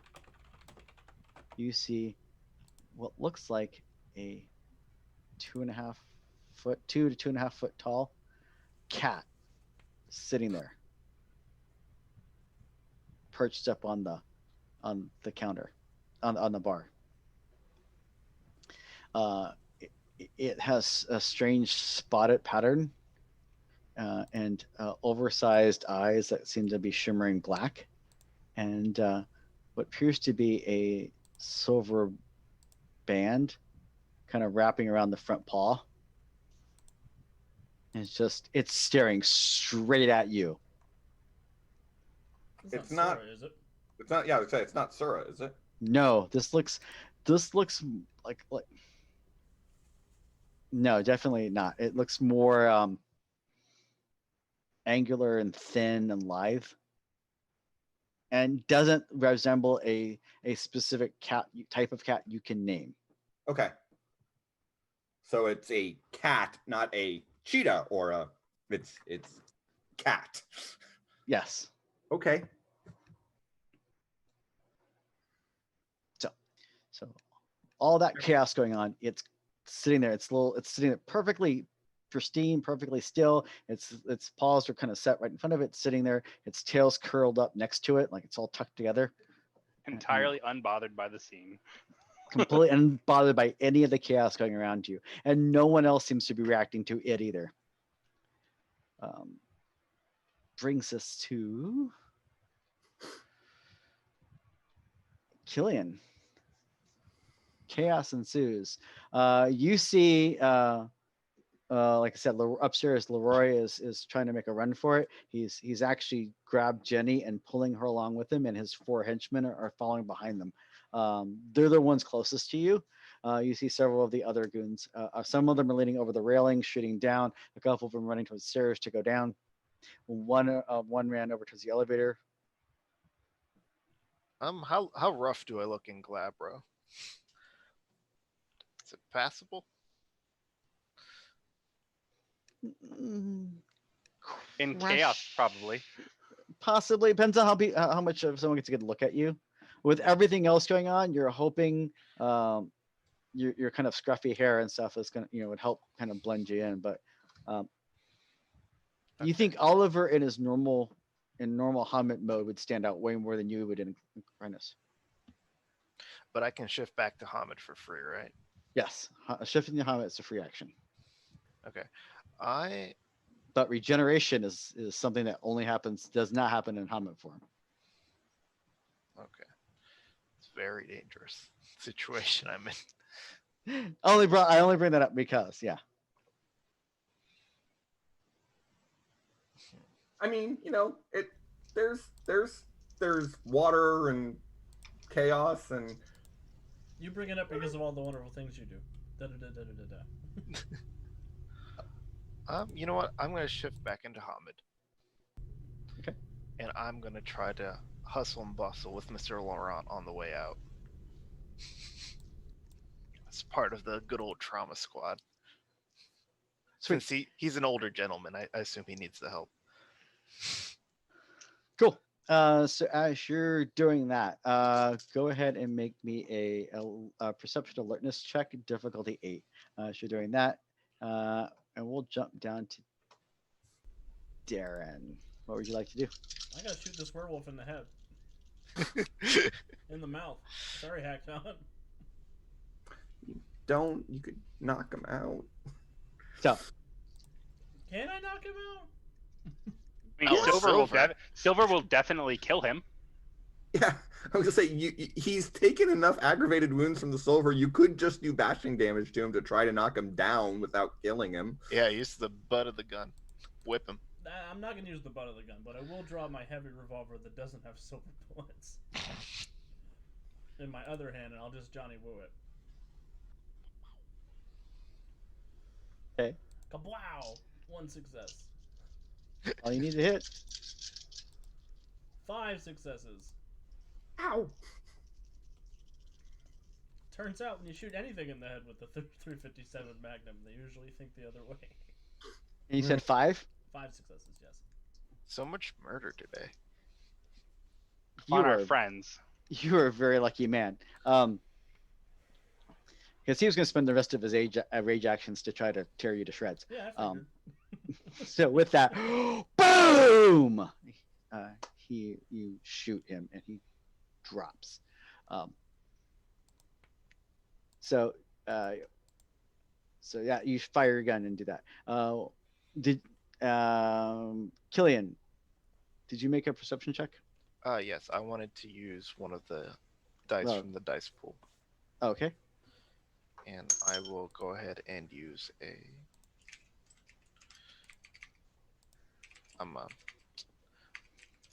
Was it a gnosis for a guaranteed success rate? Willpower. Willpower. I'll use a willpower, just to be safe. I got 2 successes. 2 successes. Awesome. So you're with you've slipped into the group that's making a run for it.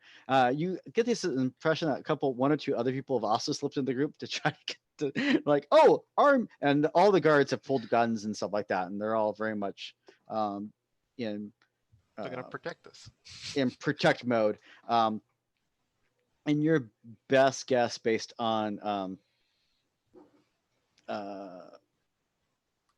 your internet, your exposure to the internet, is that they seem to be acting in a very military precision way. It's like ex-military people, who hired as private security. So as you're doing that, you're taking off. You actually, at corner of your eye, you actually spot a couple flashes of light go off downstairs as you're going down the steps. Oh no. Is that a flash with a bang? Nope, just a flash. Shit's in my eye again. Flash as in like a little light going off, not a gun being fired. So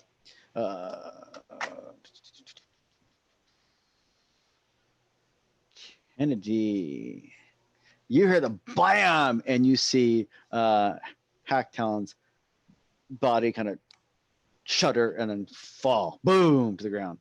Right. And he's a Metis, right? Yep. So he's still in Krynos form.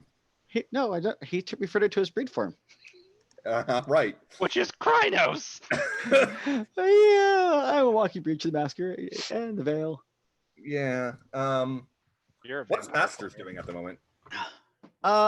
That's a good question. As you quickly scan the crowd for Masters to find him, you don't see him.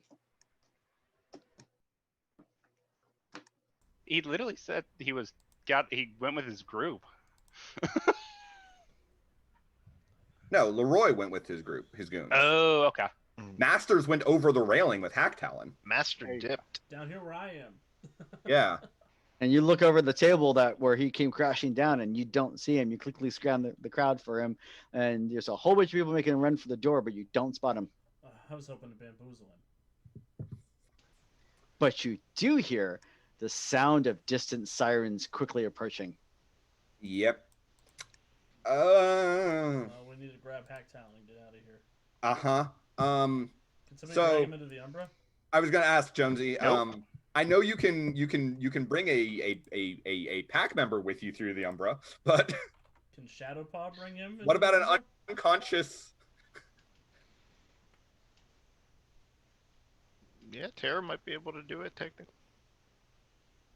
You can ask her. At this point, she's made it across the Umbra. It took her 3 rounds, but she's made it across the Umbra. All right. Well, if I see her, then I'm going to say, "You need to do something about your packmate," and then I have a cat to talk to, and I'm going to approach the cat. At this point, with all the shadows who either have left or the ones that I know are my packmates and the other people, I will step across the gauntlet. Sweet. Go ahead and make me a check. And yes, you had the other Banes are definitely they're itching to do something, but they're obviously also intimidated because they're a bit cowardly. They're used to just feeding on people. So Fair. So I got one this time. Sweet. You will be there when you're there. That's fine. So, brings us to Kennedy walking over, looking for a cat. Yeah, and I'm gonna shift back to Hamid as I'm walking over to the cat. I'm really hoping that Shadowpaw will do something about her unconscious packmate. Sweet. And there wasn't any rage actions around, correct? Not for me. Anyone else? I don't think so. No, I don't have any rage actions this time. No, Sweet. because I can't rage and willpower at the same turn. Be determined you can. It's rage. It's gnosis and rage, that you Rage can't can be. be. Oh, Yeah. okay. Then I would like to take that back. I would like to spend a rage point, good sir. And give the Mr. Laurent the old welcome to New York and give him a nice bump and see if I can grab his phone.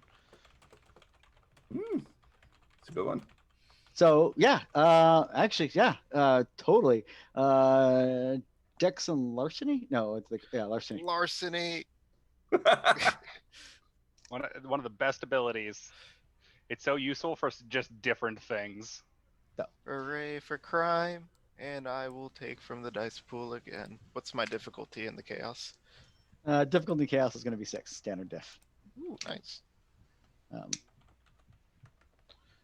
Ooh, I got 1 success. Well, I got 2 All- successes because I used the will. all you need. So, Nice. top of the round, Naga, you've come over to the Umbra, from the Umbra onto the real physical world, and there's chaos to be had. There are several people shooting guns at your packmates. There are also sirens coming in the distance that you can hear, and there's also as you look at the lay of the ground, you can spot a couple of your packmates near the front of the entrance.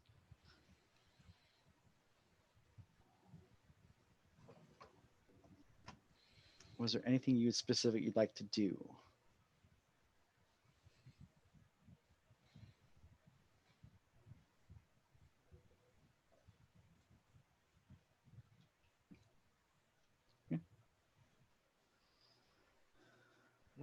Okay. So you're gonna make your way to the rest of your packmates, or you're just gonna hang upstairs? Naga? Liz. Sorry, I was on mute. Now I'm gonna head to the pack. Sweet.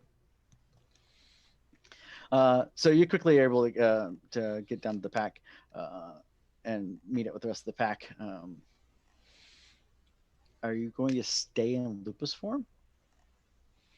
Yeah, the commotion was animal control. A wild animal just broke into the restaurant. I mean, it didn't refer to me, but I mean, I don't want to draw attention, so no, I'll go back. Arguably, a full wolf appearing in the restaurant would make it easier to cover the veil. So, with that, Oliver, you're up. I'm still in the Gotland, I assume. Yes, you are. Yes. So, one success. You're going to be there a little bit. Hack Talon is no more. Masters is disappear in the chaos. At this point, Leroy and Jenny and the rest of the security have kind of gone off their way. Most of the gunmen the Masters private security people seem to be quickly stowing their guns and looking to blend in with the crowd as they hear sirens coming.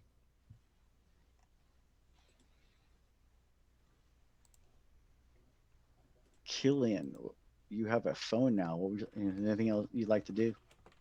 I'll go ahead and just get out of this armed circle of murderous people as a traumatized civilian. And I'll just go ahead and cry on the sidewalk till the police show up. Plausible deniability. Riverdale, get up. We're leaving. Oh, fuck. There you are. I'm leaving.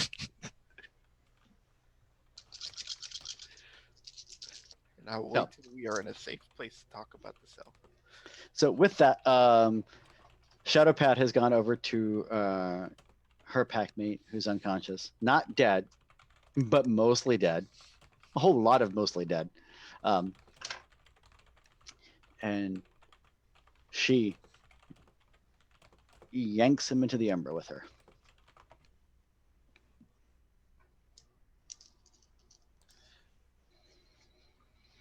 So,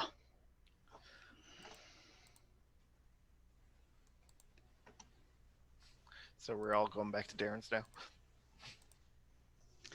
Darren, you want to do anything specific? We are not taking Hack Talon back to Darren's house. Okay, let's take him to the church. We're gonna go back to the Sept Oh yeah, that's right here. and let them know that Hack Across the Talon- street? Yeah, we're gonna go It's across not the far. Oh shit. street, and we'll let them know that Hack Talon broke the veil. Across the street from the Sept. Yeah, I'm sure they already know, but I'm sure they also want Probably us not. to- Wait, is this a plausible? Do we have to tell him? Yes. Absolutely. We definitely have to tell them. So, Okay, I was just checking. I was just checking. Kennedy, is there anything specific you wanted to do other than talk to the cat? I mean, I'm making my way over to the cat 1st, Mhm. and I'm just kind of going to look at the cat and be like, "I noticed you're looking at me. And I notice assume you want to noticing talk, me. but this is probably not the place to do it." Probably not. You seem a bit engaged. Can you follow into the Umbra? Hmm? Can you follow into the Umbra? We'll see. Then I will attempt to shift up. Looking into a reflective glass on the bar top, I will shift sideways. And as you start shifting over and blending over, you see the cat also glances over and kind of steps forward like they're stepping across, to take a couple steps, and they actually step and shimmer a little glowish golden shimmer around them, and as they vanish. When you appear in the Umbra, they're not there. Okay.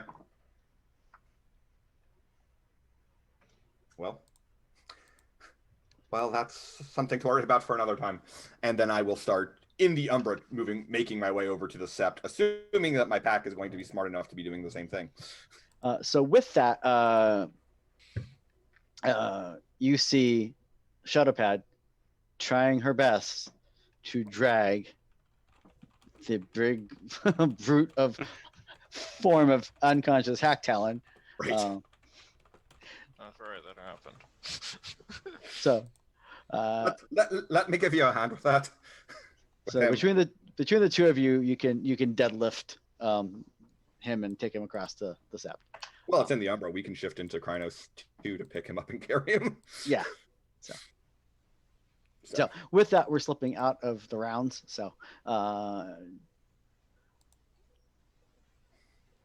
the sirens are super close now. You pretty much figured they're going to be here in about 3 to 5 seconds or 3 or so. If you're going to make a run for it, this would be your moment to do it.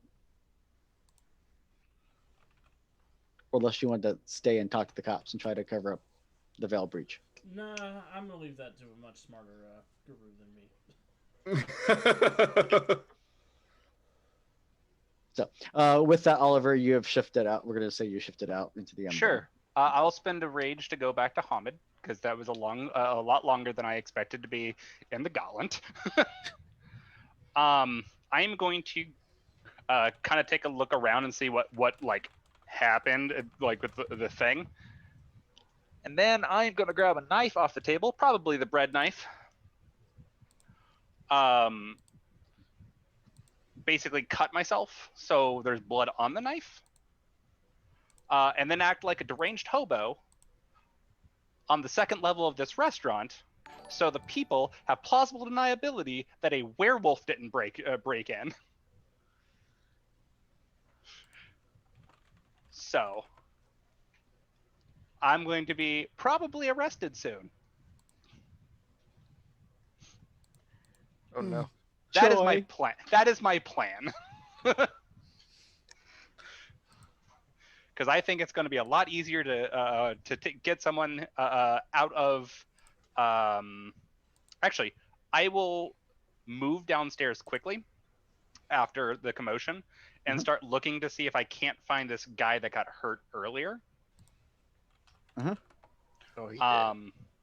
And I am going to attempt to basically like continue the fight with him. And by that, I'm going to Mother's Touch his wound so he doesn't die. Aw.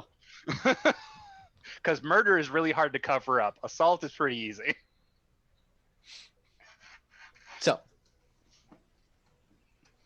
So with that, yeah, I won't make you roll for it or anything. I'll spend the I'll spend the gnosis though. You go ahead and you manage to stabilize him enough that he's not gonna die. Yeah. But yeah, he got clocked pretty good with a set of claws. So I am going to make it look kind of like I'm continuing what happened earlier, and continue the idea of the kind of deranged guy off the street as the narrative that I'm attempting to establish. okay, so you see Oliver basically kind of prepping to take the fall on the blade, so to speak, to take the blunt of this. Is there anything that the rest of you are going to do, or the rest of you going to hightail it out of there? I know that two of you are in the Umbra, so you won't be seeing them. So Right. Why can't we? We crossed in the during when we were going. We did. I guess if I'm right next to Oliver, I'll be like, why don't we just get out of here? Because a Kranos form just ran through here, and there's probably stuff that needs to be covered, and they need an explanation. Do you have an explanation for all this? Yeah, I came in and stabbed a dude.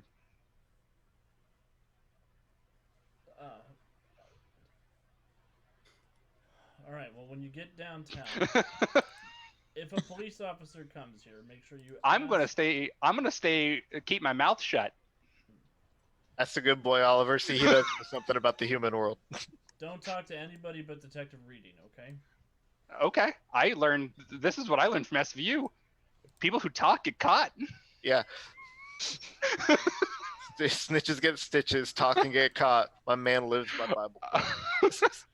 Last thing, Jonesy, is there any cameras in the place? yes, there are. I'm gonna look over to you.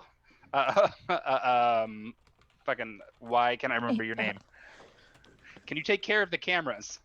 Oh yeah, sure. Go grab a cup of water, throw it on the circuit breaker, and just short everything out. I mean, You that need, to was what you need to remove the data. Oh yeah, the whole thing's fried now. Okay. Just throw wine on That's the what you- circuit breaker. So that was the whole reason I triggered the fire suppression system, hoping to short out any electronics of anyone who tried to. Mm-hmm.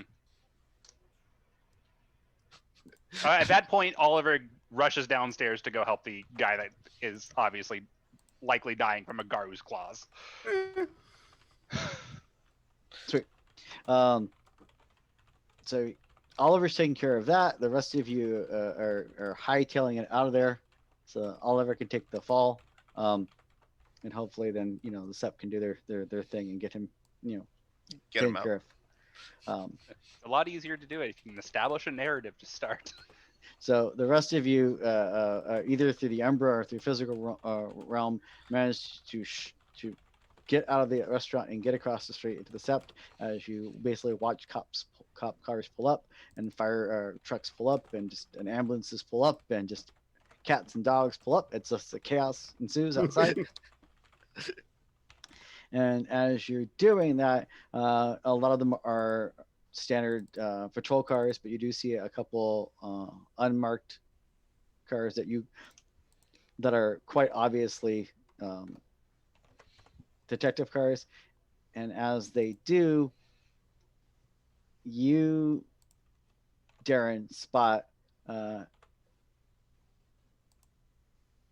old friend of yours from the precinct. Back in the day. friend being questionable. You've had your run-ins with him. He's kind of a blustery kind of gentleman by the name of Detective Caldwell.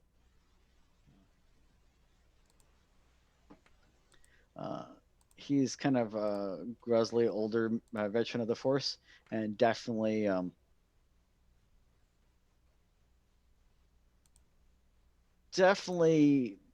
mostly plays by the rules. He's not a bad cop, but sometimes he takes shortcuts. He doesn't take bribes or things like that, at least that you're aware of. But he's uh, kind of had run-ins with a few of his busts. The perp tripped and fell several times extra, things like that. When he arrives, what you don't expect him to see is him get out of the car with another detective that you don't recognize. She is in her mid-30s and definitely seems to look a little bit more put together. You know, Caldwell can be a little disheveled sometimes, wrinkly shirts, things like that. Whereas she definitely seems to be very put together, very business, very, clean and proper and very much like by the book. She's At new least- though. I don't recognize her. You don't recognize her. One thing that you quickly spot is that why she's wearing just slacks, a just shirt, and looking very business. She's actually wearing sneakers, which is quite obvious, just in case she has to run or something like that. She's not going to be running in heels or just shoes. That would probably get her a little flack from some people Yeah. because she doesn't look professional, but she looks more like, no, I'm just gonna these work. A cop who knows what she's doing? How dare. What is How she dare. doing in the world of darkness? Do you want to answer that? Because it starts with a capital H. Oh no.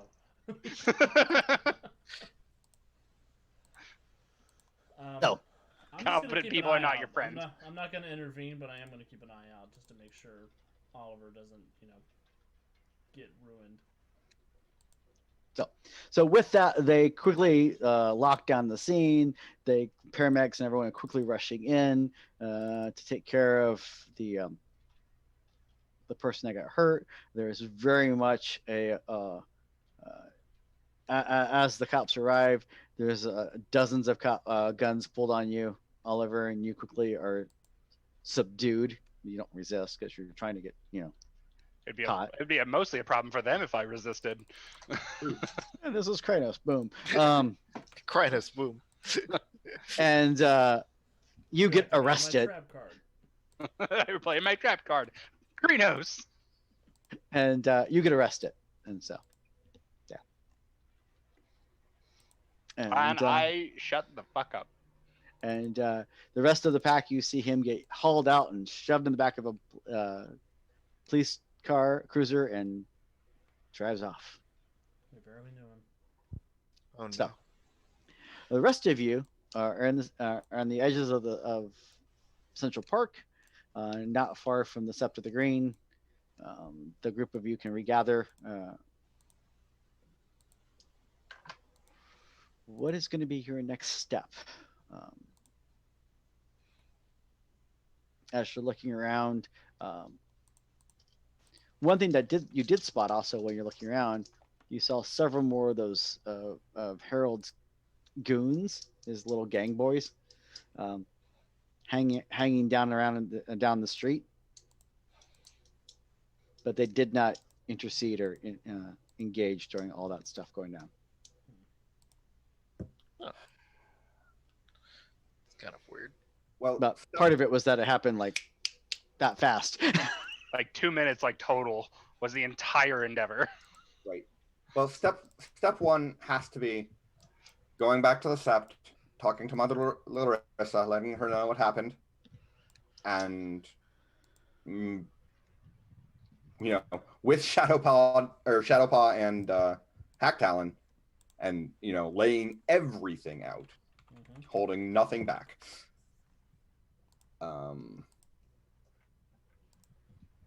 Because that's a matter for the Phyllodoxus to figure out, and it's above my pay grade. Like I said, smarter guru than me.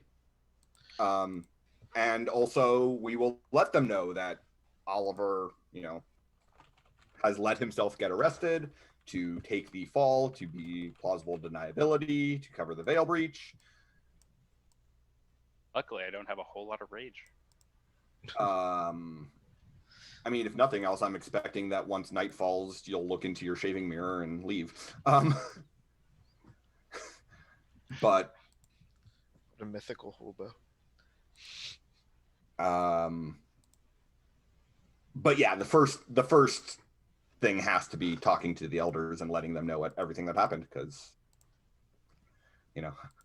we're happy to go do the work, but we're also not trying to hide anything from them, because that would be stupid. Very. Especially when they would find out anyway. Like, exactly. I mean, it's not like there's any benefit to be had from trying to hide it. Sure. Which, it's a shame that Random Gemini is no longer watching, because I could point this out to her in the chat and be like, see, this is what I always tell you. They're going to find out anyways. Just be honest and fix the problem. Not saying anything is a choice. Yeah, and it's not usually a good one. Not in Guru Society, it's not. Only in the court of American law, where you can plead the fifth, like our good friend Oliver's. I want to be inside that interrogation cell with him just not speaking until he gets a lawyer. But doing it on in the other hand, the most SVU way he can imagine. If they saw some of Master's men, like, I kind of want someone to follow. But I was in the Umbra. I don't see any of this, so I can't suggest any of it. So yes, you go, and the pack does have a rather long debriefing with the elders, including Mother Larissa, DeMarcos, and others. They will be tending to Hactelen. Someone's in trouble. It's like, look, I sympathize. I want him. I understand why you want him dead, but that was not the way to do it.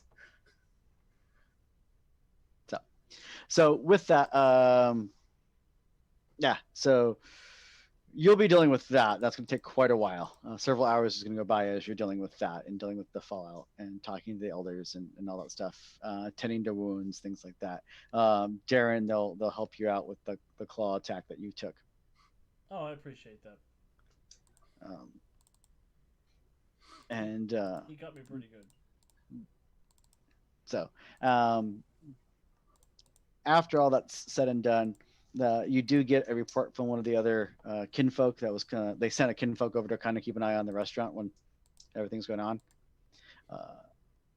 You spend several hours there. The cops spend several hours combing over the restaurant and doing all that. So while they're doing all that,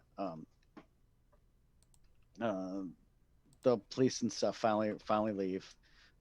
You're, Oliver, at the local precinct being booked and photographed and fingerprints taken, and the whole 9 yards. Mm-hmm. all the fingers taken.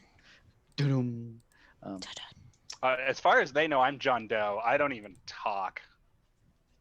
So. I just like stonewall every little bit that I can of them.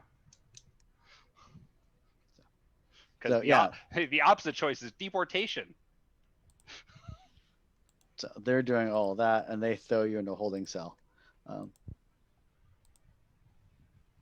They do not throw you in a holding cell with a bunch of other people, though, because, well... I'm a violent criminal. Yeah. So they do... Allegedly. It's the world of darkness. You're a violent criminal. They throw you into a cell, and you're kind of there for the foreseeable few hours. So with that, you are able, depending on how you want to do it, the SEP will either eventually make arrangements for you to get transported someplace else, in which you will then disappear when you're being transported from place A to place B, Or if you rather speed up the process, you could attempt to move on your own through the Umbra and get out. I'm gonna wait. I'm not super worried about it. Better it things kind of get slipped under the rug on the Seps end. Okay. I mostly they have to do damage control one way or another. It's a little easier to do to damage control some John Doe who stabbed a dude in a restaurant than it is to damage control the Krynos flying through a restaurant. So Yeah. So they're going to you quickly get rounded up, and they're going to send you over to a psychological evaluation. Sure. And so during that trip, you get escorted out. You're all restrained and stuff. They load you in the back of a van to transport you, and eventually the van pulls over on the side, and the kinfolk driving the van open the door and let you out. Thank you. Because glasswalkers. We have people everywhere. Point. And we can go on daylight. Take that, vampires. We have goals for that. Right. So you will eventually, several hours later, at this point it's night, the sun's gone down and everything else, most of the day's gone. And the pack is all back together, all feeling better, all healed up. At this point, there's a couple options as far as what to do next. You can go and try to follow up on talk to the police, because you know Detective Caldwell. And then the other option is that you can then or try to, since you know the MO and the gang's name and stuff, you can try to see if you can follow some leads on tracking down where they normally hang out. Those are two things. Let me erase. Those are two options that immediately spring to mind. There are other options that you might come up with, but those are two that you know that routes of investigation that are available to you. Oliver's got no opinion on this.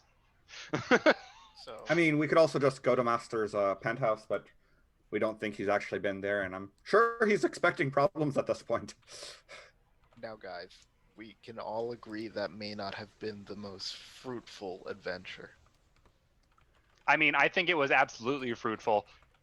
What kind of fruit you picking? The kind that keeps the veil from being broken, because if we weren't there, he would have done that anyways. Yeah, but that's more like community service. That doesn't help what we're trying to do. But I thought I was community service. You're both right. We it didn't help us find Masters, but it's a good thing we were there to help contain the situation. But I did manage to bump into Mr. Laurent. And I got his Lisselle. Well, what can you find out from that thing? We are gonna see. Maybe we can ambush Masters at a deal or something.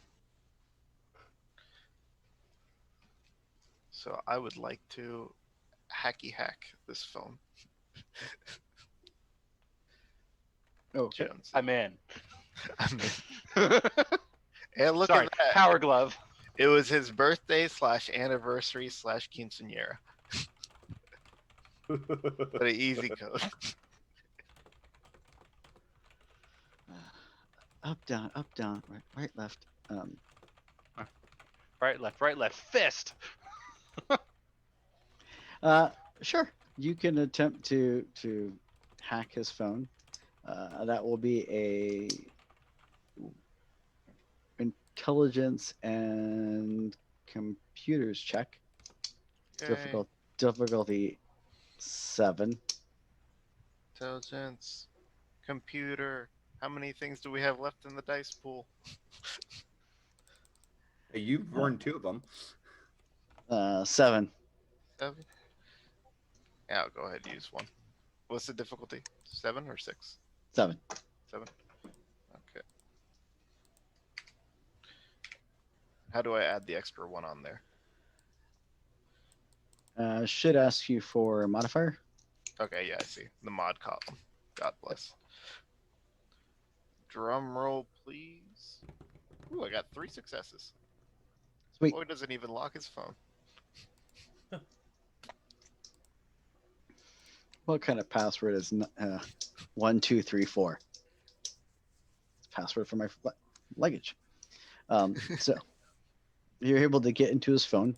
Yeah. On his phone, you find all the standard, apps and stuff that would be there. Yeah.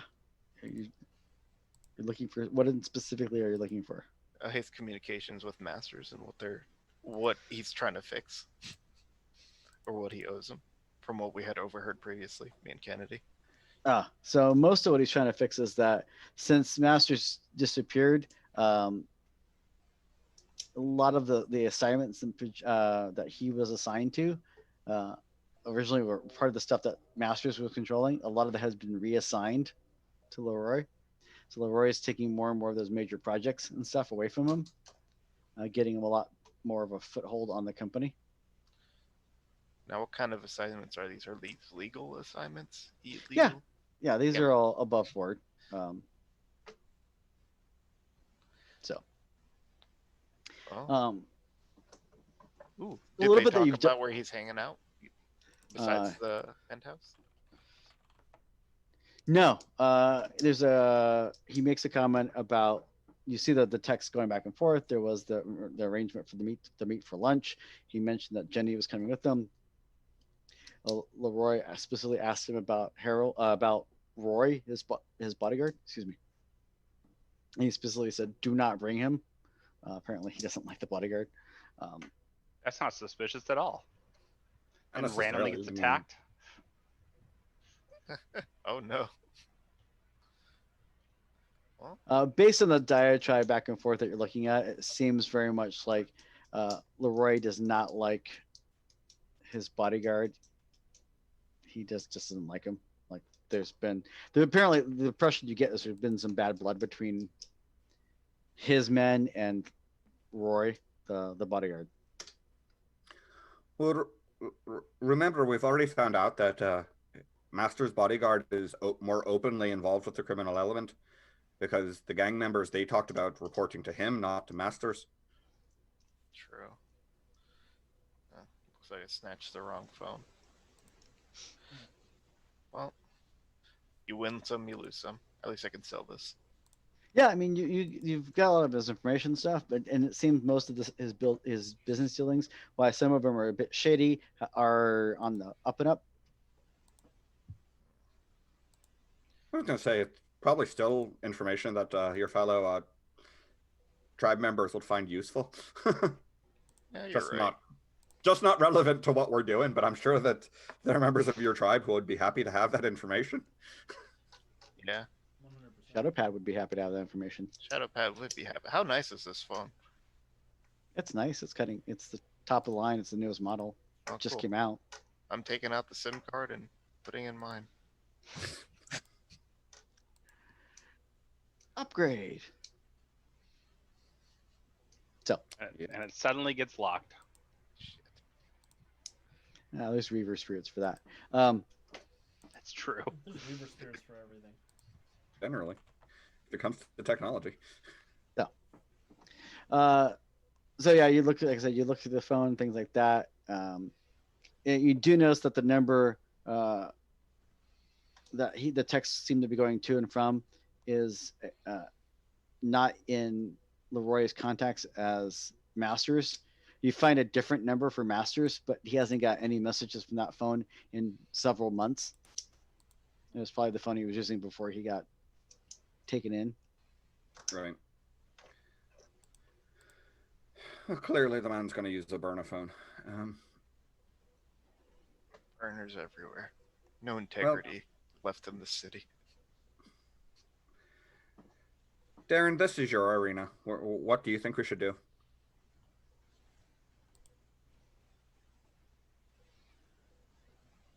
Darren thinks about it for a second.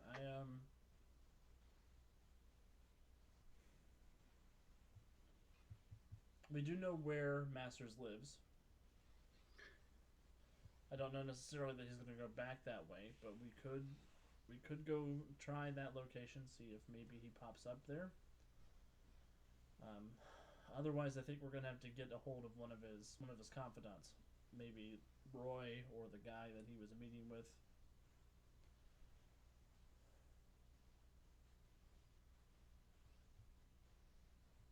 But I'm genuinely not sure where we should go next. Let me get a roll from you. Can you give me a wits and investigation roll? I sure can.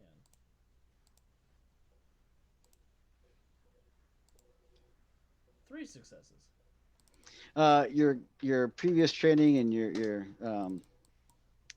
from being a detective, you would rule out the penthouse at this point. After this, he's probably not going to go back to the penthouse. Yeah. But you know that the gang members have to have some place to hang out. They weren't hanging out. You don't suspect, as you know the penthouse building, you know what neighborhood it's in, and you know it's excessively high end with its own security, things like that. He wouldn't just be randomly having gang members show up there. Yeah. And So they were have to have. supposed They were all supposed to meet up here in a couple of days, but the guy we were talking to didn't know where. No. So the other option is you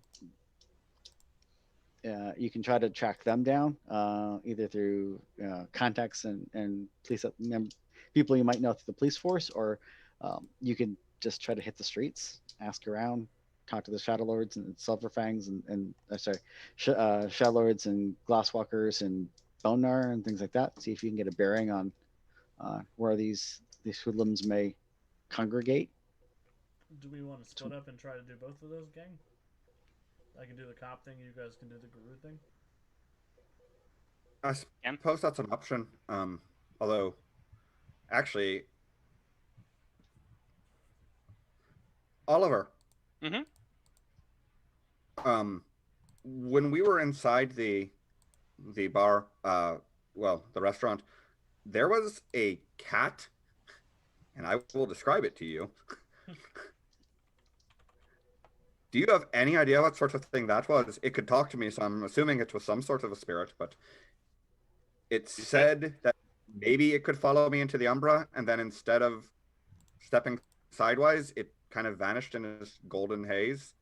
Well, first off, it's not a spirit. Because it wasn't in the Umbra. Well, spirits can manifest. Suro used to manifest all the time. Judging by at least, at bare minimum, what it said, of it doesn't know if it can. I assume that was just it being a cat. Maybe. I can think about it. Do you guys know anything about spirits? Have you guys ever seen any spirits that look like elves from Lord of the Rings with a dress made of leaves? Well, Doesn't not sound like anything we've run into. I mean, not leaves, but there was the weird fairy knight who tried to kill us when we were in Gold and in silver Canada. inlaid armor? oh yeah, I forgot about that. I sure didn't. Did they have gold and silver inlaid armor? Did they, Kennedy? I don't remember. I believe so. Because the guy on her arm was also an elf in armor. Yeah, that sounds a little familiar. I've never seen a totem like this. But they were in the Umbra. Are elves really a big deal? Can't we just get them dirty and they'll cry or something? Well, when they come in like they're trying to get a reservation to the restaurant, it seemed a bit weird. I mean, the one we fought certainly seemed like not a trifle. Are you saying that was Mr. Greenwood? That's what it said on the reservation I kicked. I don't know.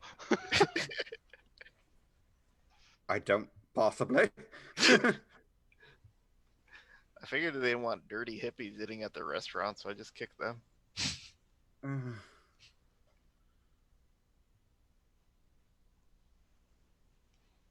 Oh, yeah, let me take a look. Let me think about it.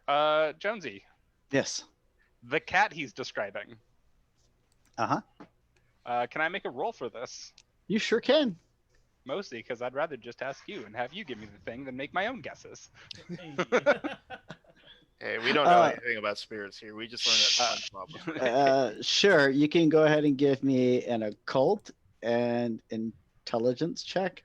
Difficulty? I will say 8. Better than I was afraid of.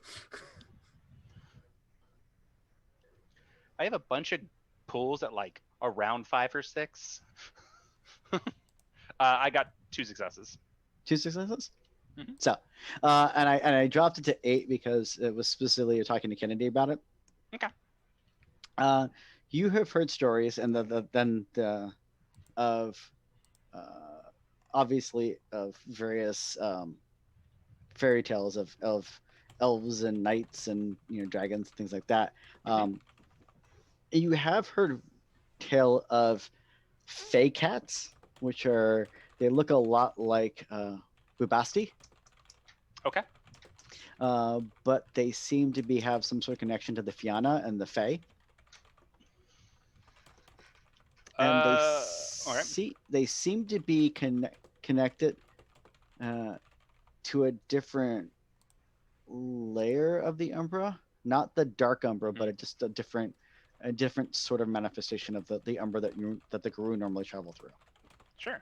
And you just said fairy cats, right? Just they're kind of weird. Fey cat, yeah. Fey cat, okay. Best I got is kind of fairy wild ones that a lot of Garou call them. Fairies. Kind of falls under the same thing as the other guy, the elves, I guess. But just type of fairy cat, I guess. They're connected to the Umbra to some degree, just not the same layer that we are. Although I couldn't tell you anything more about it than not the same layer that we do. The Umbra comes in layers? Oh, yes.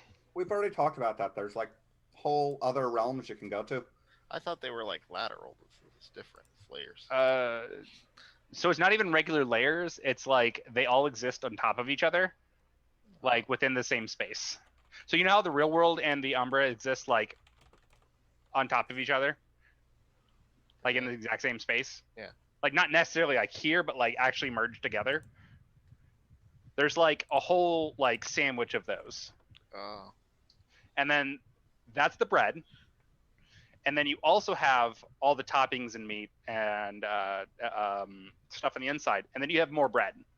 And each one of those individual pieces of things is other different types of umbral realms and places. I really wish the Sepp would have used a sandwich explanation. I understand it better now. You know all that grime you get on you? I think that's the umbra. You'd actually probably like the cyber realm. Imagine all your sci-fi fantasies come to life. Interesting. And we've lost Riverdale. I'm about to take a trip. Please don't without supervision. We've already lost one of our packmates to go off and gallivant around the Umbra.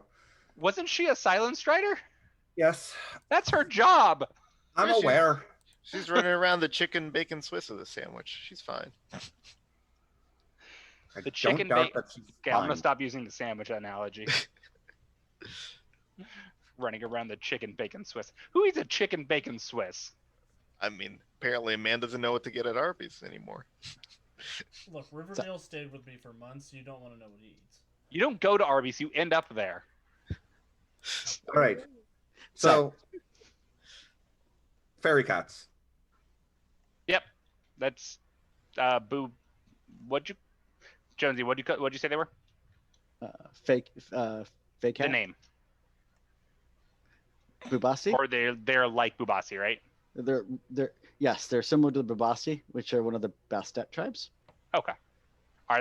Do I have any inkling they are a shifter? The fairy cat? Yes. No. Okay. With the caveat that you do know occasionally that some fae are animal shifters. Got it. it might be a shifter, but not like us shifting. More like a thing that has the ability to kind of just like shift between being a cat and being a person, where we have like a whole wide variety. They're like Bastet, which are wear cats, but not. I've never met one.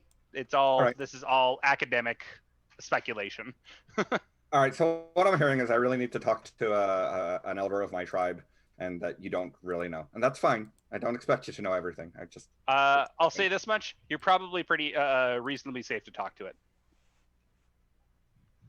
That's reassuring. I like reasonably safe. I mean, as reasonably safe as you are to talking to literally anything out in the world. Right. Sure. That's only a little bit below partially endangered.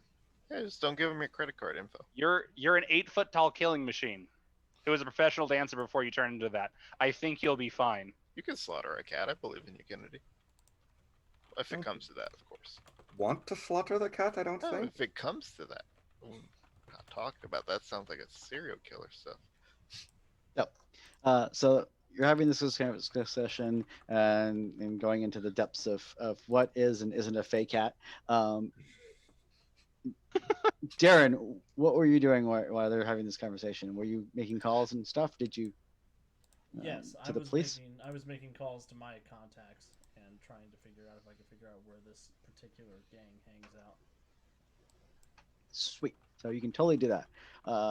Go ahead and give me a wits and streetwise roll. I was worried you were going to say that. What? The wits and streetwise. Well, do you have something that you think would be a better fit? Maybe investigation, but I Brawling. think it could go for both.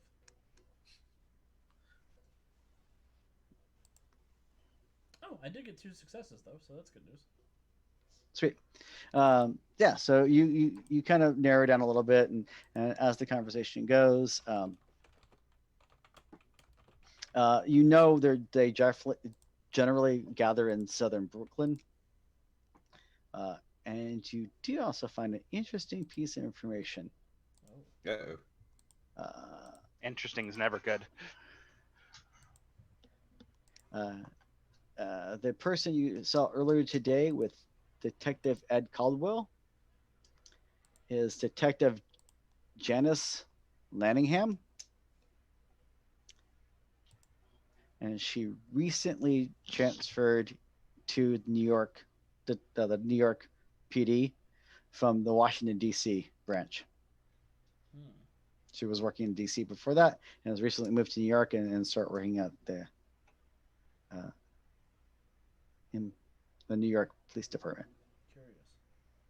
It doesn't say why she transferred, does it? Nope. But she's only been there for a few months and already getting a reputation of being very good at her job.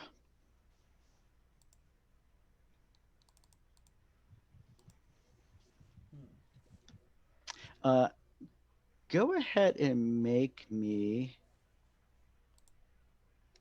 one more check. We're gonna say manipulation. And subterfuge. I got some dots in that. Here we go. 3 successes. You get talking. You actually manages to steer the conversation and subtly drop some hints and questions to get the person your old contact to spill the beans a little bit on Detective Lanningham. She has a reputation of being really good at her job, but she also has a reputation of also, besides taking high profile standard cases, of taking some of the more weird and unusual cases that most detectives would pass on. She only takes those weird cases? Nope, she takes more, high profile cases, and she's really good at solving those. She's also pretty good at solving the really weird ones that no one else really wants. which is starting to get a bit of a reputation around the precinct.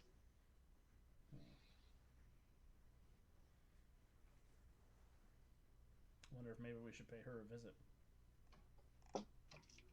So,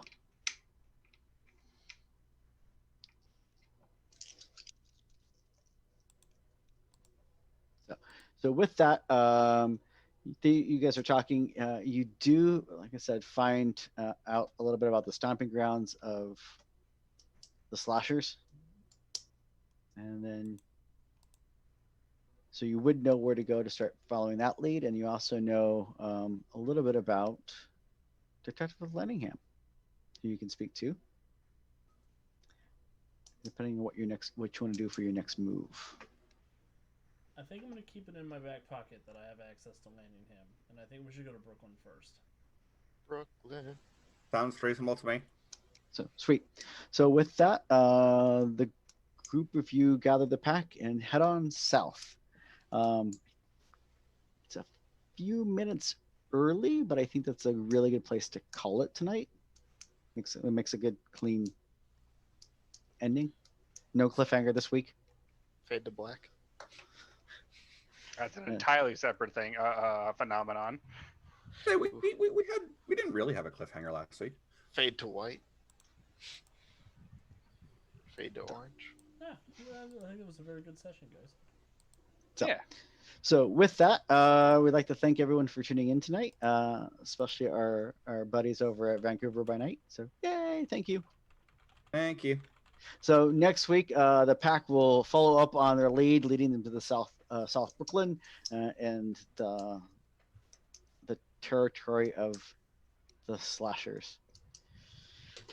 With that, I'd like to thank everyone for joining us this evening. A couple quick announcements. I'm sure people know by now, but I'm going to say it every time. We do have a Discord, which is up and running, and by all means, feel free to jump over and check us on out. If you missed any episodes of season 1 or season 2, they're going to be up on our YouTube channel. All of season 1's up there. The first couple of season 2s are already up there, and the rest of them will be going eventually as we get them loaded up. I did want to say, was there anything that you'd like to announce, Alex? Just that we will be starting our next Titan City Chronicle a week from tomorrow. It's called The Bayside Murders and features a group of Amazons going toe-to-toe with Titan City's most infamous serial killer. So it's going to be a real spooky 1920s horror, foggy street, sort of great film noir conflagration. Awesome. So yes, next week we'll have a brand new episode of Born of Rage, and we'll have our kickoff episode of the new Titan City Chronicle. We also have every Friday we have new episodes of Something Dragons, our amazing Pathfinder podcast that Aaron is our great GM for. So with that, I'd like to thank everyone for tuning in tonight, and I will say see you next week.